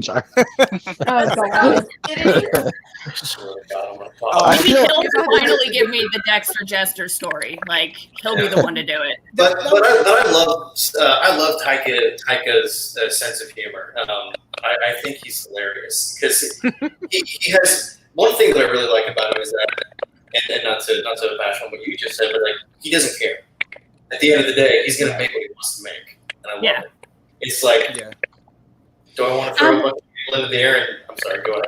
No, I said I wonder if it is going to be something that's going to be geared towards the prequels, maybe like before the prequels, like something like that. Because I like what you like, kind of like what you have in mind, but that whole world is kind of like it's not set in stone, so he has a lot of room to play with that kind of mindset. He doesn't. He's not somebody that likes to be too tied down, especially if you're looking at like Jojo Rabbit and Ragnarok. I mean, they're balls to the wall. So you see how you said that, Tom? Like he doesn't like to be tied down. I'm gonna actually touch on that one. So, it was set like there was an image. I think Dupree we spoke on this one. I think it was at a D23 when Kathleen Kennedy. I think this was in 2019, revealed the image for what his movie is gonna be. Like basically like what that's like how the Star Wars title looks like. And it looks actually Stone Age. And they showed a pyramid figure on that, which I did do a video on it. But I think Dupree, we spoke on that, right? I think we did a while ago. And basically what I'm thinking is going to what you said, Tom. I'm thinking it's going to be the beginning, because if you go to the beginning of everything, it's an open canvas. Like, you can do anything and you have no limitations, and you can make it that funny where it's like, okay, like I can make this funny, but at the end of the day, like nobody's going to really know this character, because again, it's all brand new to us. Just some random dude discovering the Force itself. That in and of itself is just something that I can see. Hey, I'm throwing our application in there. Let us be a part of this project. Listen, to be the beginning of it, because again, if you guys look this up, like, and when you have time, like really do the research for whoever's in the chat, and even here on the panel, guys, like really like look it up. Like, it's pretty cool. Like, honestly, it has like that Stone Age, like what's that movie? I think it's like 1941. Like the logo is like a movie called 1941 or something like that. 1914.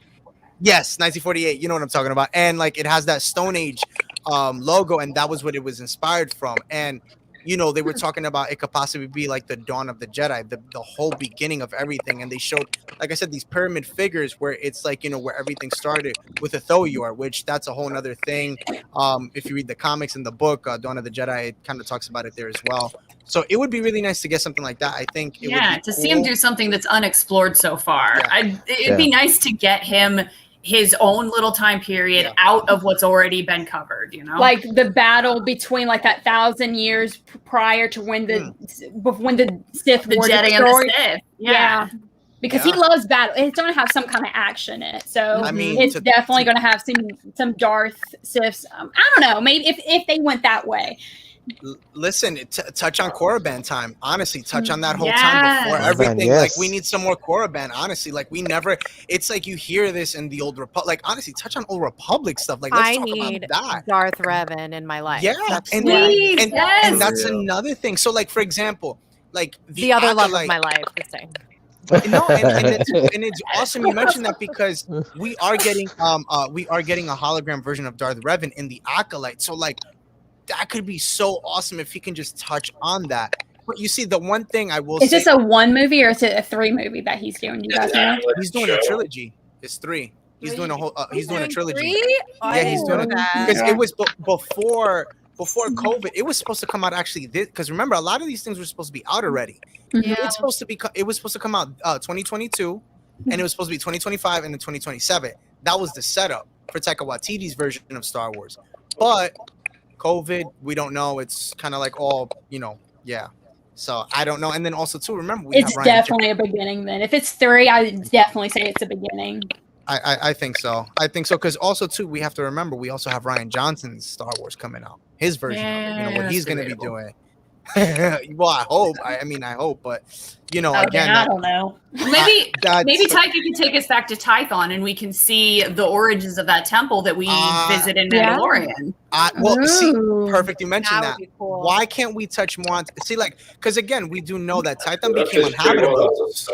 Because remember, Tython became uninhabitable. Was it Tython or Korriban? I'm thinking of. I think Korriban that became uninhabitable, right?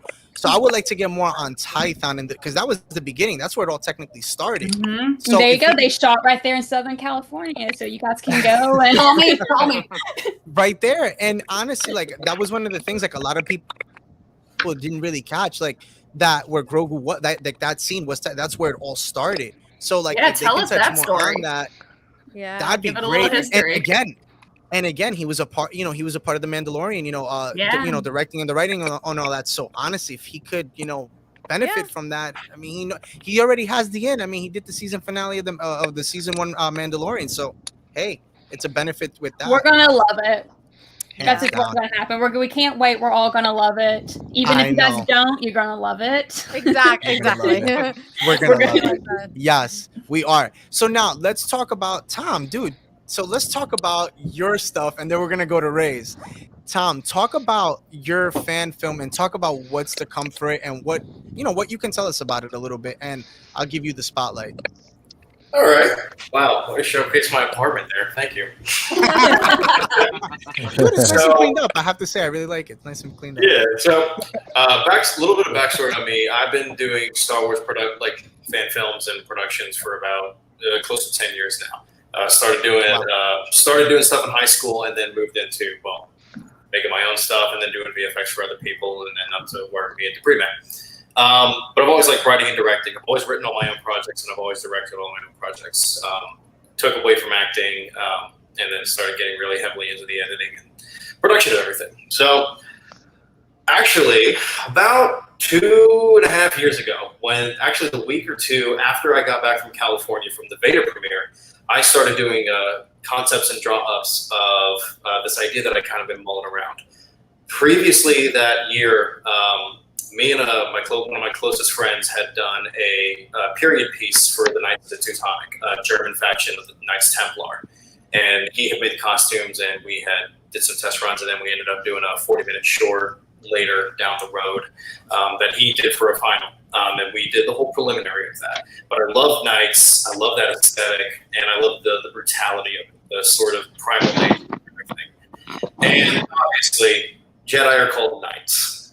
So for those of y'all that don't know what I'm talking about, you can kind of see where this is going. The original title of the project was Jedi Knights, spelled K-N-I-G-H-T.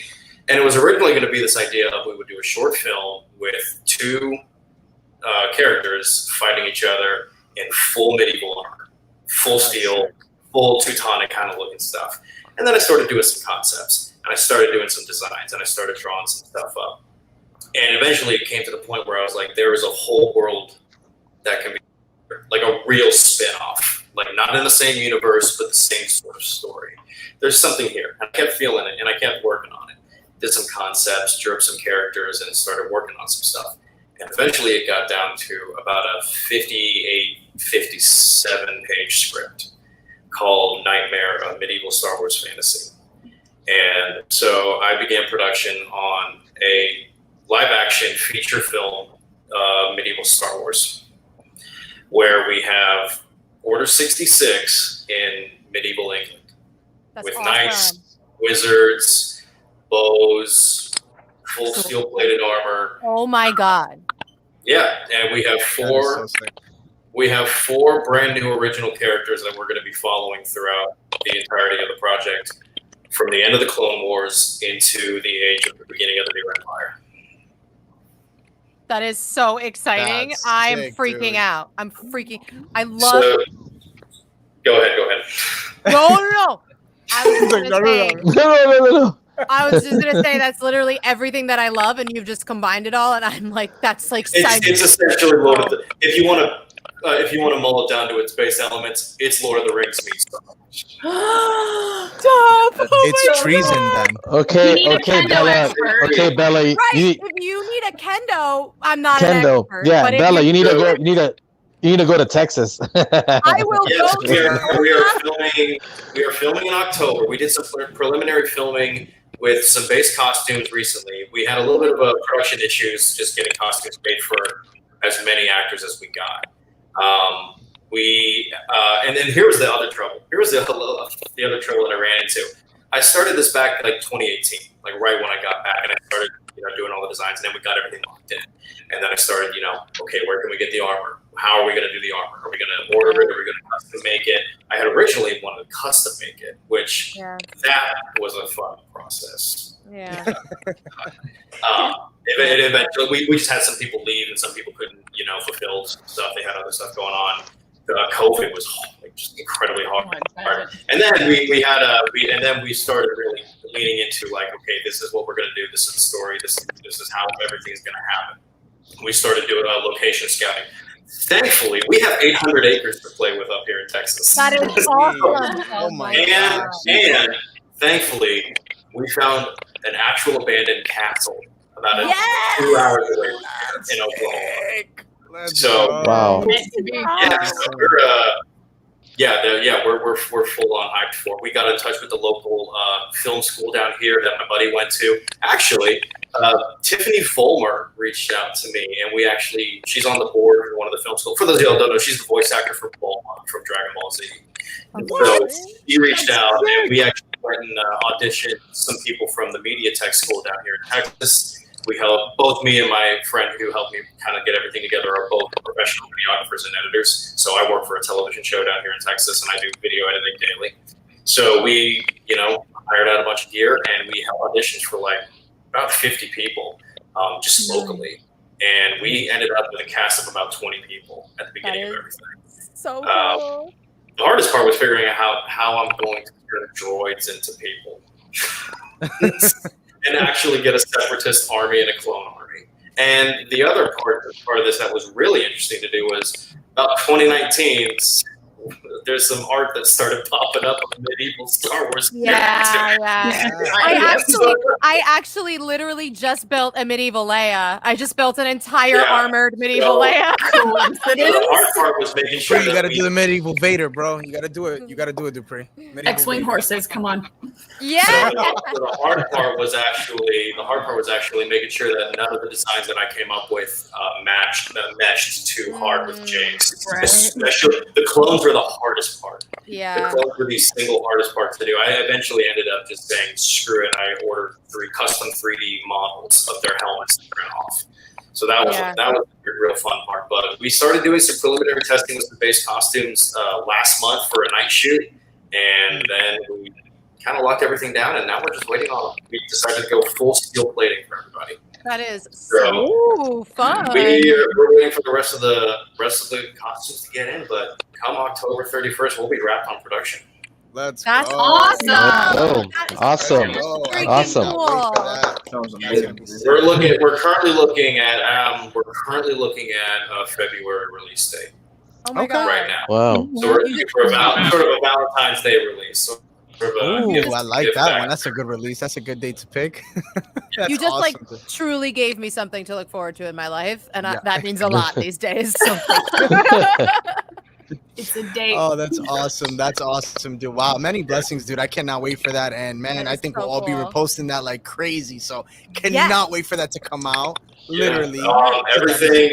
Everything that we're doing is through the Nightmare Instagram right now, and then we're selling merchandise through. Actually, I have one of the shirts on right now. Oh yeah, let me blow it up. Hold on, give me a second. Well, actually, here, this is actually kind of funny, is because we have a Darth Vader. Oh, there it is. Yeah. There it is.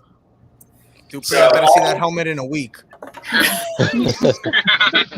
Shit, man, the nods cost $40,000. Oh no! We do have some Nightmare merchandise up there for everybody. We have posters of all the characters for the Jedi, and there's actually a couple. There's a few surprises that I hope will blow everybody away. Wait, what's the Instagram? I'm gonna follow you guys right now. What is it? Nightmare Pictures? Yeah, Nightmare.pictures, right? Nightmare.pictures. So actually, excited. Nightmare is actually a subsidiary of my overall brand, HoloPoint Holiday, which is another channel that I do that everything sort of just goes under. But that is so exciting. We're hyped. We're super hyped. We have our cast is phenomenal. They've been busting their asses for the last. We casted everybody in end of February, and they've been rehearsing, tryouts, full set rehearsals. We're doing a full set rehearsal come next weekend, so they've been phenomenal. They've trooped it through, especially for the nights of filming down here in Texas in the middle of July. Yeah. Tell me you have a cantina scene with a bard. Yes. We do not have a bar. We do not have a bar, but we do have a crier. Okay. We do have a crier. I will say this. There is one character that is not original. There is one character that's not original, and he's a pretty big portion of the beginning. Oh boy! Wow. Well, I'm loving it, dude. Well, that is awesome, dude. I can't wait for that. So you do have merch up, right? We do have merch. There's a couple more coming that I'm working on. There's a couple more. What are they called? Hero posters. Hero poster merchandise. Also, for those of you that have kids, we have onesies. Yeah. We have onesies. I'll take it. We got a couple. And then everything's through HoloPointHoliday.com. So all the merch is being sold through HoloPointHoliday.com. So HoloPoint merch, Nightmare merch, and then everything that we get through there just goes back into production just to get everything finalized. Do it up. That is actually, fun fact, all of my VFX artists I brought over from the Beta project. So sort of a little mini reunion that we're having going on. That's so funny. That is so, awesome. I know. I'm hyped, especially for the overall thank you, my guy. especially for the castle shoot. I'm really excited about that one. That is That's so awesome. cool. That's the one I think I can't wait to see that. The castle. That's gonna be sick, man. The fact that Yeah. you got that, that's like wow. Well, they didn't That's charge insane. us. They didn't charge us a day fee. Wow. We have Scarborough Renaissance Festival, which is like a town, and it's jousting, blacksmithing, a couple thousand people for like 2 weeks, and they were going to charge us like $3,000 a day to be able to go out there. And then lo and behold, this abandoned castle pops up in Oklahoma. So get in touch with them, and they're like, "Yeah, we don't care. You just can't tell anybody that they can't build the castle." So we're like, "All right, we'll be there with people in full plated armor and glow sticks." That is freaking awesome. So Wow, we're very kudos to excited. that. Dude, I'm super excited, and it's on. You're shooting for Valentine's, right? We're Valentine's Day. shooting for February. We're shooting for Valentine's weekend. Yes. All right, let's do it. Clap it up, guys! Yay. Cannot wait for that one. Cannot wait for We will that. have. We will also have a theatrical. We will have a theatrical release here in Texas. We will have one here down in Dallas, Texas, at our local AMC theater. Yay! Well, I Anybody definitely want to try to wants fly go out there now. Now, So if anybody Now wants you to give break me- COVID regulations and fly to Texas, you're more than welcome. Road trip, SoCal people. It's okay. Yeah, right. Florida doesn't exist here, so yeah. Oh, that's the funny thing is we didn't have a quarantine. We never had stay-at-home orders down here. So like I have no idea what this quarantine is that anybody had. I went to Oh work. my god. I know. I crazy. technically have to say that I was in quarantine because I'm in Florida. We don't do anything by law. There's no law. Oh, you're in Florida? Oh, yeah, I'm in Texas. Yeah, we don't care. Yeah, if you could- we're not south. Come to New York. Yeah, we have all yeah, that. we're not technically a state. We're a republic, so we don't have to follow We're laws. technically our own country. Republican Yeah. separatists. Yeah. Oh, Man said, So, for the Empire popping, rebels dropping. It's okay. No, We that's only- awesome. I can't wait for We that. only become a state whenever a natural disaster happens. Is the only time we become a state. Gotcha. Yes, when you need the Red Cross to come in and help out, that's when you guys need it. Gotcha. That was so much. That's when you need That it. was so much fun. I had to climb for that snowstorm that we had up here in Dallas. I had to climb a two-story building to go get my computer to go get shows edited at my buddy's apartment out by the end of that day. Oh So my we're like, God. we're going That like was 20 miles down the road, on bridges that are like 30 feet in the air, trying not to die. It's like, sure, gotta get it done. All right, I'll get it done. I'll get it done. Oh my I'll get it god. done ASAP. Just gotta get done. Just gotta get done. All right, I'll get it done. No, that's awesome, dude. Well, dude, thank you so much for that. And again, guys, for those watching here, stay tuned. It will be out in February, and we should be getting a trailer hopefully pretty soon, right? Pretty soon. I would Hopefully, say. by End the of the year, end of maybe. October, we'll have a trailer. Okay, cool. Perfect. Yeah. Can't wait for that. So again, again. clap it up, clap it up, clap it up. That's all. Can't wait for that one. Thank you. And the next one is Ray. What's up? You have as well something that is truly remarkably awesome that I know I see Bella, I see everybody here it was truly awesome. And I want to talk about that. But before I do talk about it, I just want to show the last teaser that you did put up because I don't want to show the whole thing. Obviously, that I want people to go watch it. So I'm going to put up your teaser here and we can watch it together. So it did come out already, guys. I know it says July. It says the July 9th on it, right? I know it says that. So I think so, yeah. But it's yeah, it might say that, guys, but it's already out. So, but we're gonna watch it. We are in August. I promise you guys. We're in August. Let's watch it.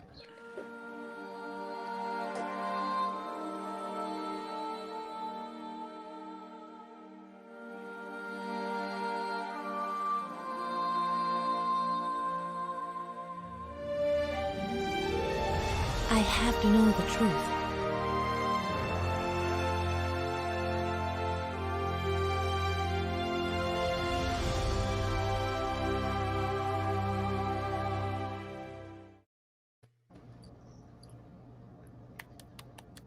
Hey.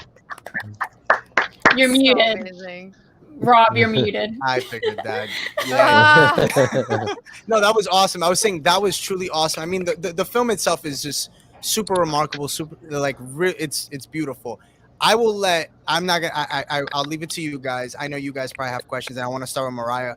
Mariah, ask away. I know you probably have a lot. Oh of yeah, questions, I have so a go lot for it. of a lot of questions. But first, I want to say I was actually watching that teaser trailer with my mom, and my mom legit was like, "Oh, when's it coming?" Like she thought it was like going to be. I had to explain to her. It's like it's a fan film. This is my mom. Like she legit thought you were going to be playing on like Disney Plus and everything. I was like, "Yeah, it's Disney Plus, Mom. It's fine." She don't. But that's it. So in her eyes, she saw it and she was just like, "Oh, that's Ahsoka," and I was like, "Oh, at least you know who it is." But yeah, but also I want to know so many questions. First, how long was that shooting? How long did you guys shoot for?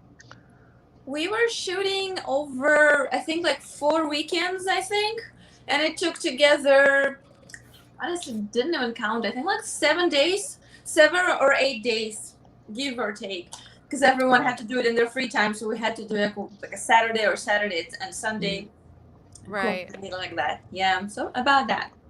Awesome. A lot of days for 5 minutes. Yeah. I can say. I do. So I guess I'll throw it around and then, but I do have a question I want to ask you. What truly, and I know your background, but what truly inspired you to really make this fan film? Because again, like the fact is like, you do so much for the community in the sense of the cosplay. What really drove you and inspired you to do this film? Like what told you, this was the right time, the right place, and just the moment? What drove you for that? Well, we already did a teeny 1-minute teaser 2 years ago, just for fun. It's literally so small, and people were asking for more, and then COVID hit, so we couldn't do anything at all. So I guess once everything started to open up and people were more available, we decided that was time to get together and make another one. And again, I wanted to do something small and not as epic as it turned out, but then you know how ideas flow. We're like, well, we have to do this, and we gotta go to Tatooine, and we have to go to this planet, and we have to have stormtroopers. Maybe we had 5, let's have 15 this time. So it just grew to craziness. And overall, why I wanted to do it? Well, because I'm so passionate about filmmaking, about storytelling, and since Star Wars is my favorite universe, I had to tell a story that takes place there. And of course, Ahsoka is my favorite character, so I had to tell a little bit of her story. It was just a no-brainer, honestly. Yeah, no, honestly, it's truly like, again, if you guys haven't seen it, go check it out. It is truly beautiful. Now, my one other question to you, and again, I know you guys have questions here.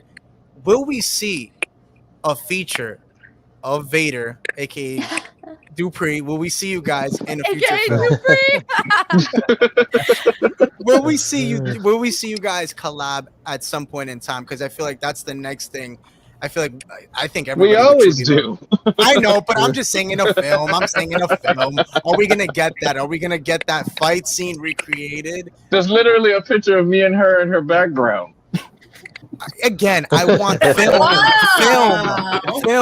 film. I think we all want another live action to see honestly, Ahsoka and Vader. I can tell it from my perspective. My dream shoot would be to recreate that fight. That would be my ultimate. We've been gunning for that for years. I had to ask we were talking about Tom, when he gets done with this one, he's like, yes, do it. However, you guys know, like I said, it's quality, right? And if you want to shoot something at the level of quality that it needs to be and it deserves to be, there's some investment involved. I don't know. And I'm not a millionaire. Once I am. I'm going to put it all into it and make it happen. As of now, I'm figuring out things. I'm learning things. I'm getting new resources, finding out new locations. So it's still kind of in the back of my mind to do something with it, or at least something inspired by it. Dupree knows we were talking about something like a glimpse at it.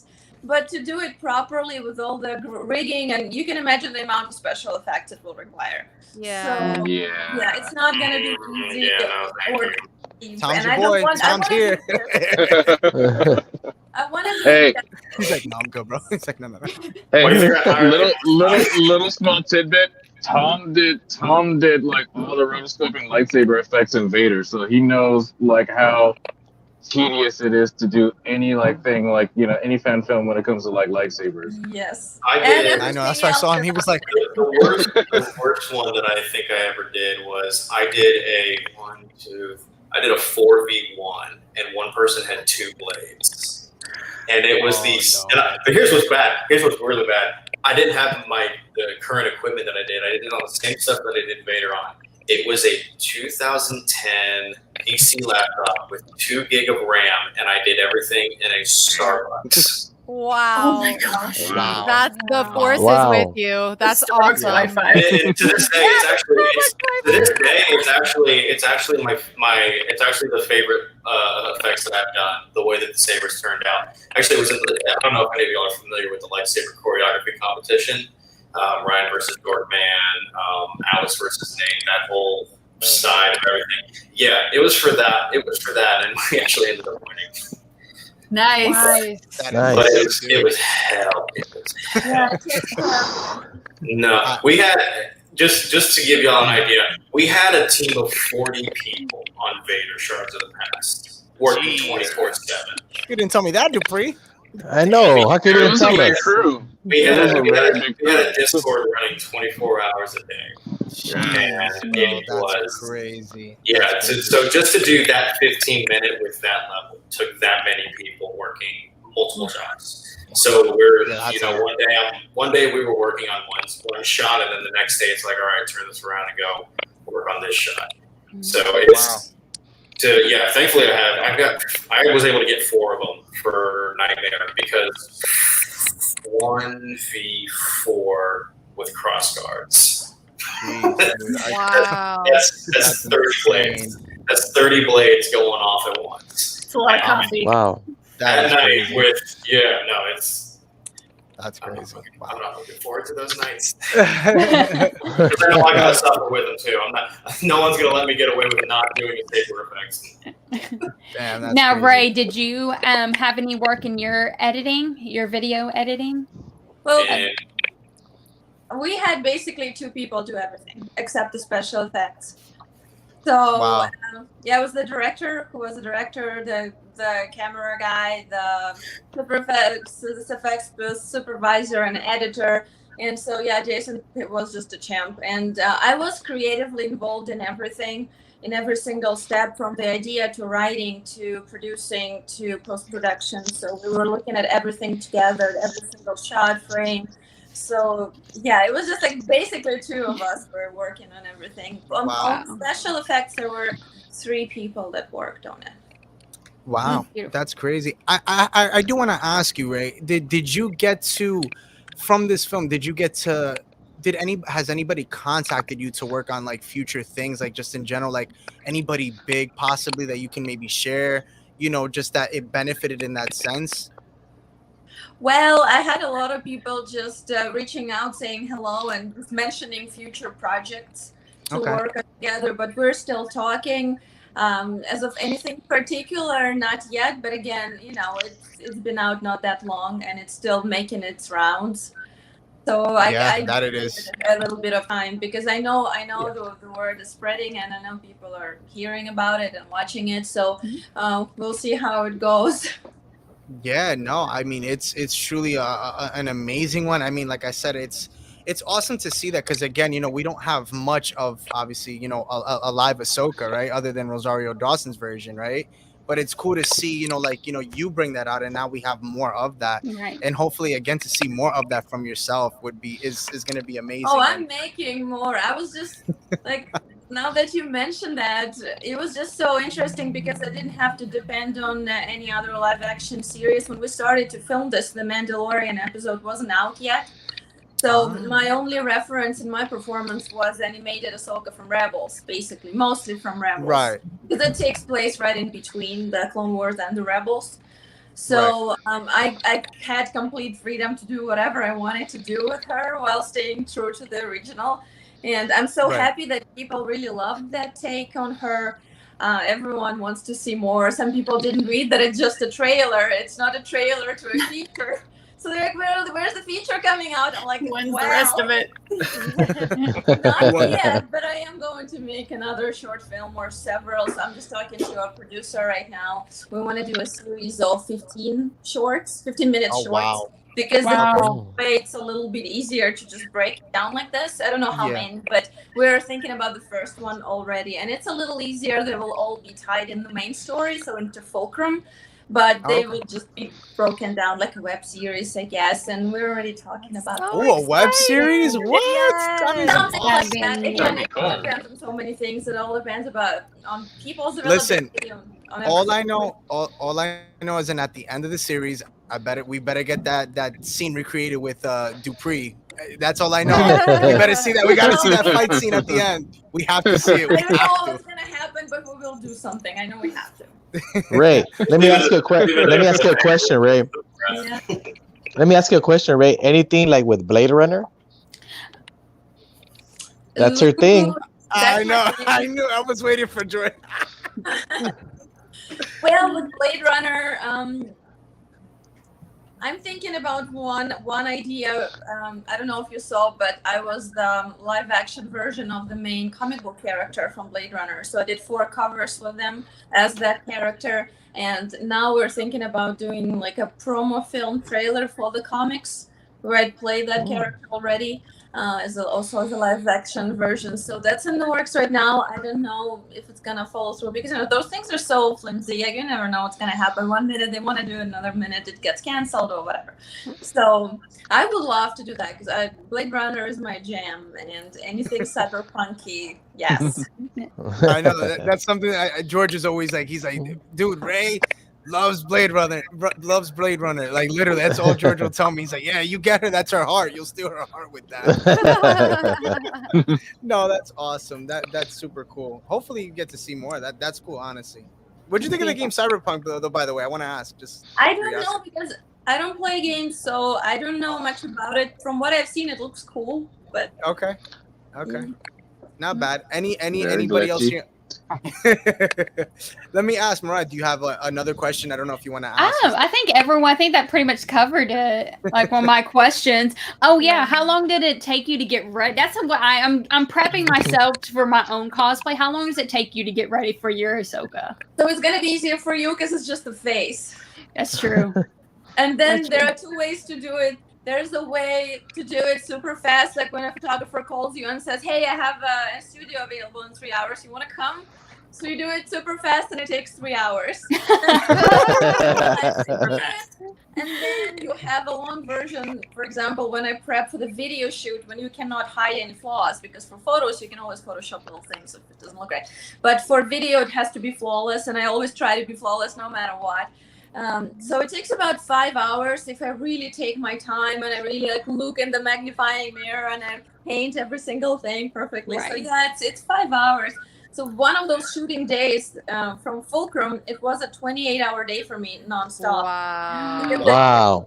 I had to start getting ready at 9 p.m. and by the time the makeup was done, we had to go in the car and drive for 4 hours to be at location at sunrise, and then shoot the entire day till sunset, and then drive back, and then wash it off. I was dead. I was just. Oh wow. That is. I thought I did crazy. That is crazy. Yeah. I don't know how you did it. Crazy. I would have been crying. That's all I know. Yeah. That was the last shot of the day. The scene that didn't make into Fulcrum is when Ahsoka is in the desert and she just learned that something horrible happened to Anakin, and she kind of cries a little bit, just a little. So I cried my contact out. Oh no! Oh no! Yeah, and I was bloop, and I touched it and it shriveled, and No! Jason was cut, that's it, last shot of the day, we're going home. Blooper reel. That's it. Super real, yeah. For real. And it's like no, these tears were real. It's been a long day. 28 hours. I've been on this. I gotta get home. Yeah, that's That's wild. crazy. I'll tell you, honestly, one of my favorite, because I always, I love lightsabers. I have a couple, but I love where you're constructing your hill. I love that. That is to me my favorite thing. I always wanted to get an art of me doing that. There's other people that have it out there, but that is so cool. The fact that you got to get that in there is super insane. Oh, that was my favorite shot. That was my favorite shot, hands down. I wanted to do it. That's how the idea started for the whole film. I wanted to center it around the lightsabers. Yes, I know. I love that. So cool. I love That's that. Thank so you. cool. You're speaking gold right now. I love lightsabers. So yes, thank you. No, that's awesome. That's super. That's Me that's too. amazing. That's What was that like though? Like when you were doing that scene in particular, like how awesome is that? Like, or how surreal was that moment for you? Well, when I was there was nothing, so it's all CGI. But like when you saw it, when you saw it after, you're just like, what Oh, was it was like? so crazy. It was actually completely insane because in my mind, I had the idea of what I wanted to do. I had all these pieces on the ground that was supposed to be like a lightsaber in the making. And I had in my mind how Ahsoka would do it, the motions, the movements, how she would look at all of that stuff. And so I did it. It's like a dance. You have to count everything, and so it's consistent in every shot. So it's like a dance. You know, you lift it, you put it together, you manipulate whatever it is you do. And it was empty space, and then I saw it on screen when it was done, and I was like, oh my gosh, how? He matched every single little bit to my exact movements. If I was looking at something, there was something important in there. I was just blown away. I was so happy because I always wanted to see a lightsaber being built on screen. yeah. Yes. That was when you watch it, you don't know what to do. When you watch a movie, you don't realize that you are the character who's doing this. It's Yeah. just so surreal. So to me, it felt like, well, Ahsoka is actually building her lightsaber and it's in live action, and I'm seeing this. And then it hits me, oh, wait, we did this. So That's Yeah. incredible. That's incredible. That's like sounds like a dream. That's amazing. Very cool. It was very rewarding. All of that in 28-hour day was so worth it. Yeah. Yeah. And then the poor contact that got away. The poor contact that got away. Yeah, that was the Unbelievable. last day. That was it, thankfully, because I didn't have any other pairs to replace. Did you? it. I gotta ask. Did you put that? Did you put that contact like on a mural? Did you hang it up somewhere? Like this is what it did for me. No, No, I'm kidding. I'm it kidding. was No, that's not toast, but yeah. that's awesome. So I guess my last question, and then anybody if they want to ask, when can we expect like I guess your next project? I guess if anything, anytime soon or You mean like Star Wars or just whatever? yeah, just in general, anything.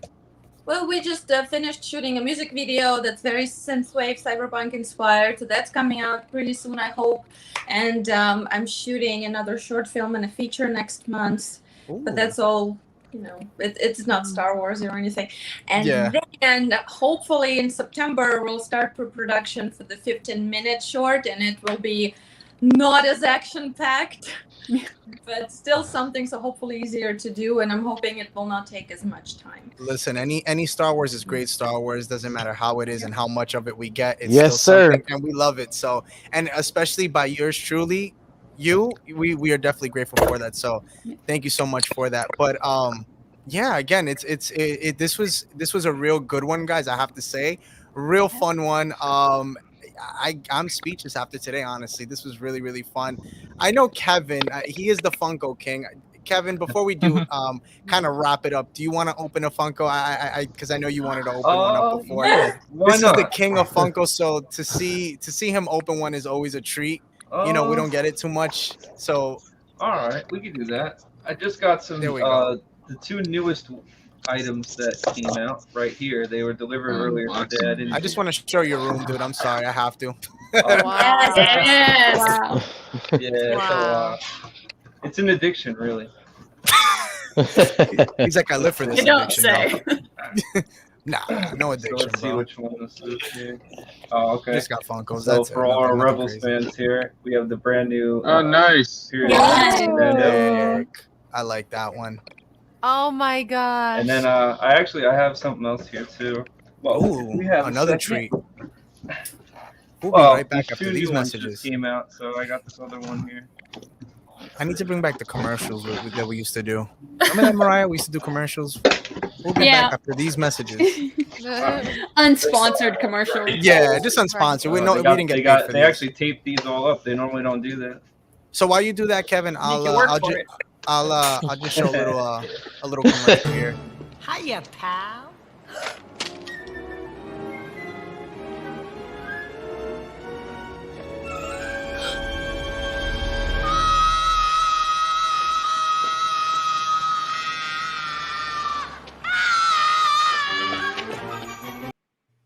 We always show that for Kevin because he is Kevin, so we just show Kevin. that for him.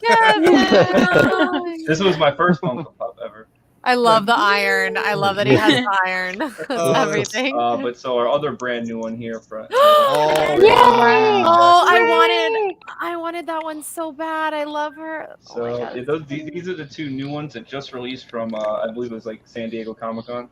Yep. So dude, I can't wait for the one that you sent me. That collection of Ghost Anakin. Like, oh, dude, I can't. Yeah, that's gonna be exclusive to Amazon, I believe.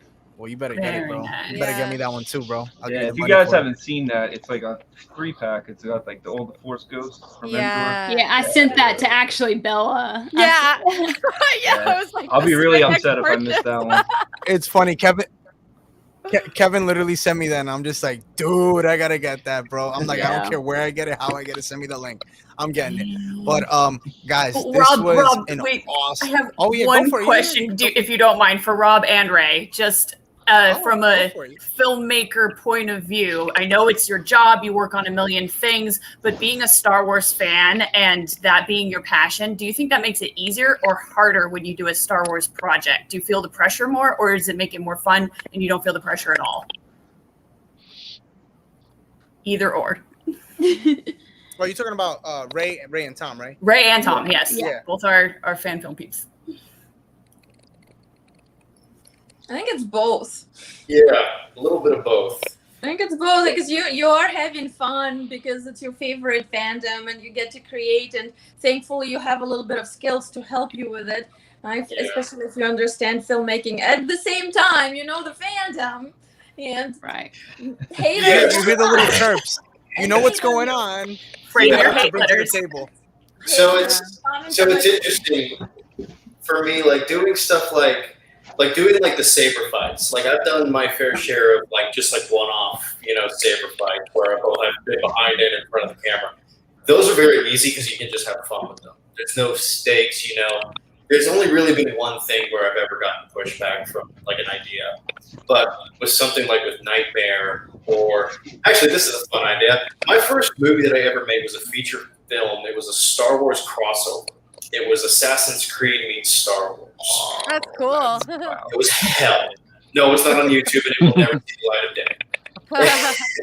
I'm gonna go work for it. Like that. It's like an hour and a half long, and we were like, still watch it. we were like 17.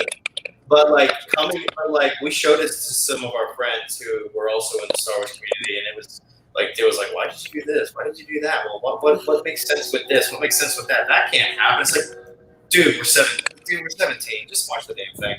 Yeah. But especially with something like there's a few things that I can't get into with what we're doing, just because I made other people sign an NDA, and so I can't do it here. But there has been even pushback in the production. It's like, is this really going to go over well? What if this happens a little bit differently? Just taking liberties with stuff like that. It makes it hard, but it's a little bit more rewarding when you figure it out, or when you do something really good. That it's high risk, high reward in my view of everything.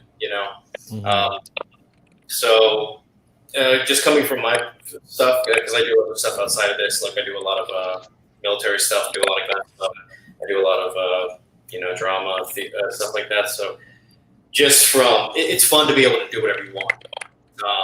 It's fun to be able to have fun with it, because that's what a lot of what we're doing is. Even though it's stressful, it's at the end of the day you're laughing, you're having a good time, you're making new friends, and you're making memories. At the end of the day, that's the important thing, and you get to entertain other people, which is really why I do a lot of this stuff. Is you get to get the reaction, you get that.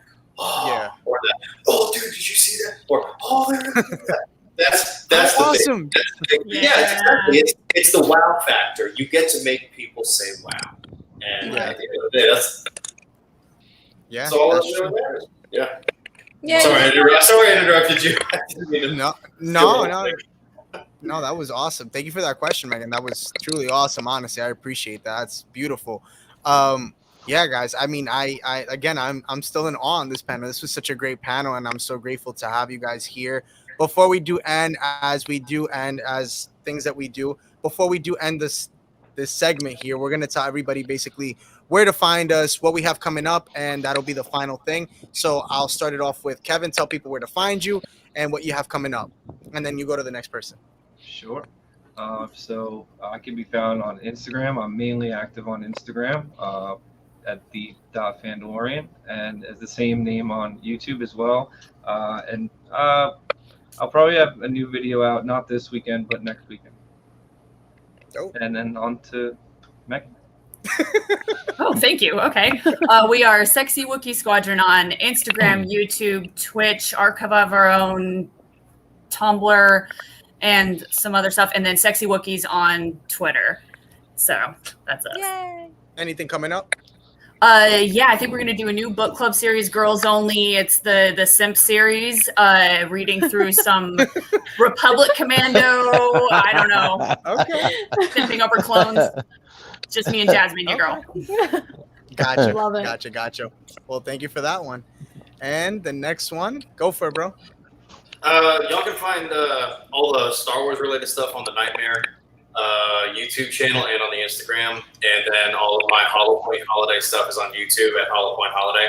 I do videos every week talking about the different weird, wacky holidays of every day of the year and shooting them. Well, thank you for that one, bro. And next one. Just like Megan said, you can follow the Sexy Wookiees on a bunch of different platforms: Twitter, YouTube, Instagram. Like she said, we're going to be simping. And if you guys have seen any of our other videos, like my simp mode is usually here, and it's going to go all the way over here. So tune in for that. So much new Thrawn content. I'm a professional simp, so what can I say? No. Me too. That is so funny. Go for it, my guy. Oh, me? Okay. Just posing. I'm just chilling. Just chilling. Is it? I'm sorry, but is it bad to say that I'm really loving your fish tank, bro? I'm really I loving know. it. I love it. Like I feel like that's what I'm in Such tune a right now mood. too. Hold on. You gotta get the wants to music. Say hi. Hold on. Uh-oh. Oh, hello. Oh my gosh, he's Wow. so pretty. Say hi. Oh my Yeah, god. that's Miss Foster. So tell us about your fish and where to find them and what they have coming up. No, I'm kidding.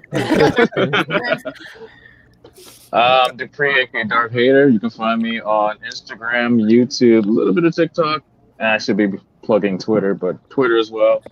Have a bunch of videos coming out, and I should be doing a new cosplay series. I'm finishing up some cosplay, so I'm just trying to get that done out of the way, so you guys can see some how-tos. Yay. Nice. Uh-huh.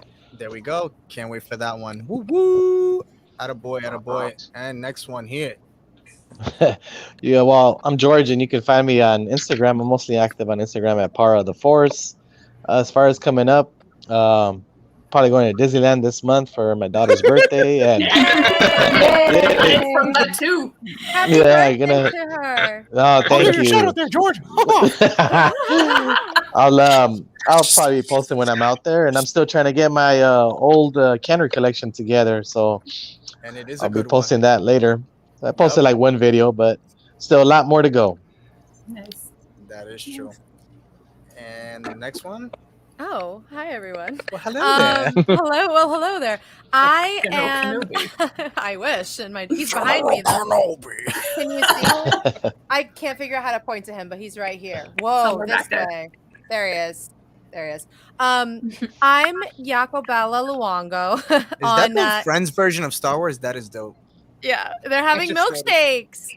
It's by Brittany and Art. I love her, and they're having milkshakes. But yes. So I'm Yakobella Luongo. This name here, my full name, on Instagram, TikTok, on Twitter. I'm Bella Organa because I'm a simp. Obviously. I just am obsessed with Carrie Fisher and Princess Leia. But what else? Yeah, also on Facebook, Yakobella Luongo, and YouTube. Oh yeah, that's new.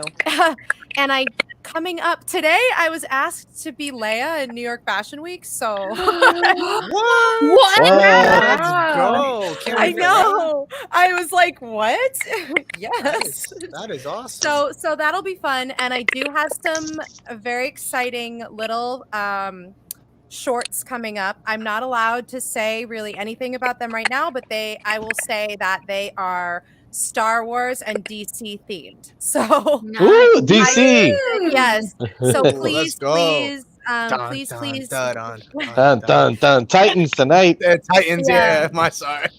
So please, when I'm able to talk about them, I will. I'm very excited. We're in very early stages right now. And yeah, so hopefully, depending on how the world goes here in New York a little bit, hopefully we can get some stuff done. I don't know, but we'll see. All right. Well, that's right. awesome, and can't wait for that one. And we will go here. Well, I'm Ray Kennex everywhere, but Instagram my main platform, also YouTube, and I just made a TikTok, so there's that. So it's Ray.Kennex or just Ray Kennex. And what I have coming out, the music video, lots of Ahsoka stuff as usual, lots of Star Wars, new cosplays coming out, so hopefully lots of exciting things.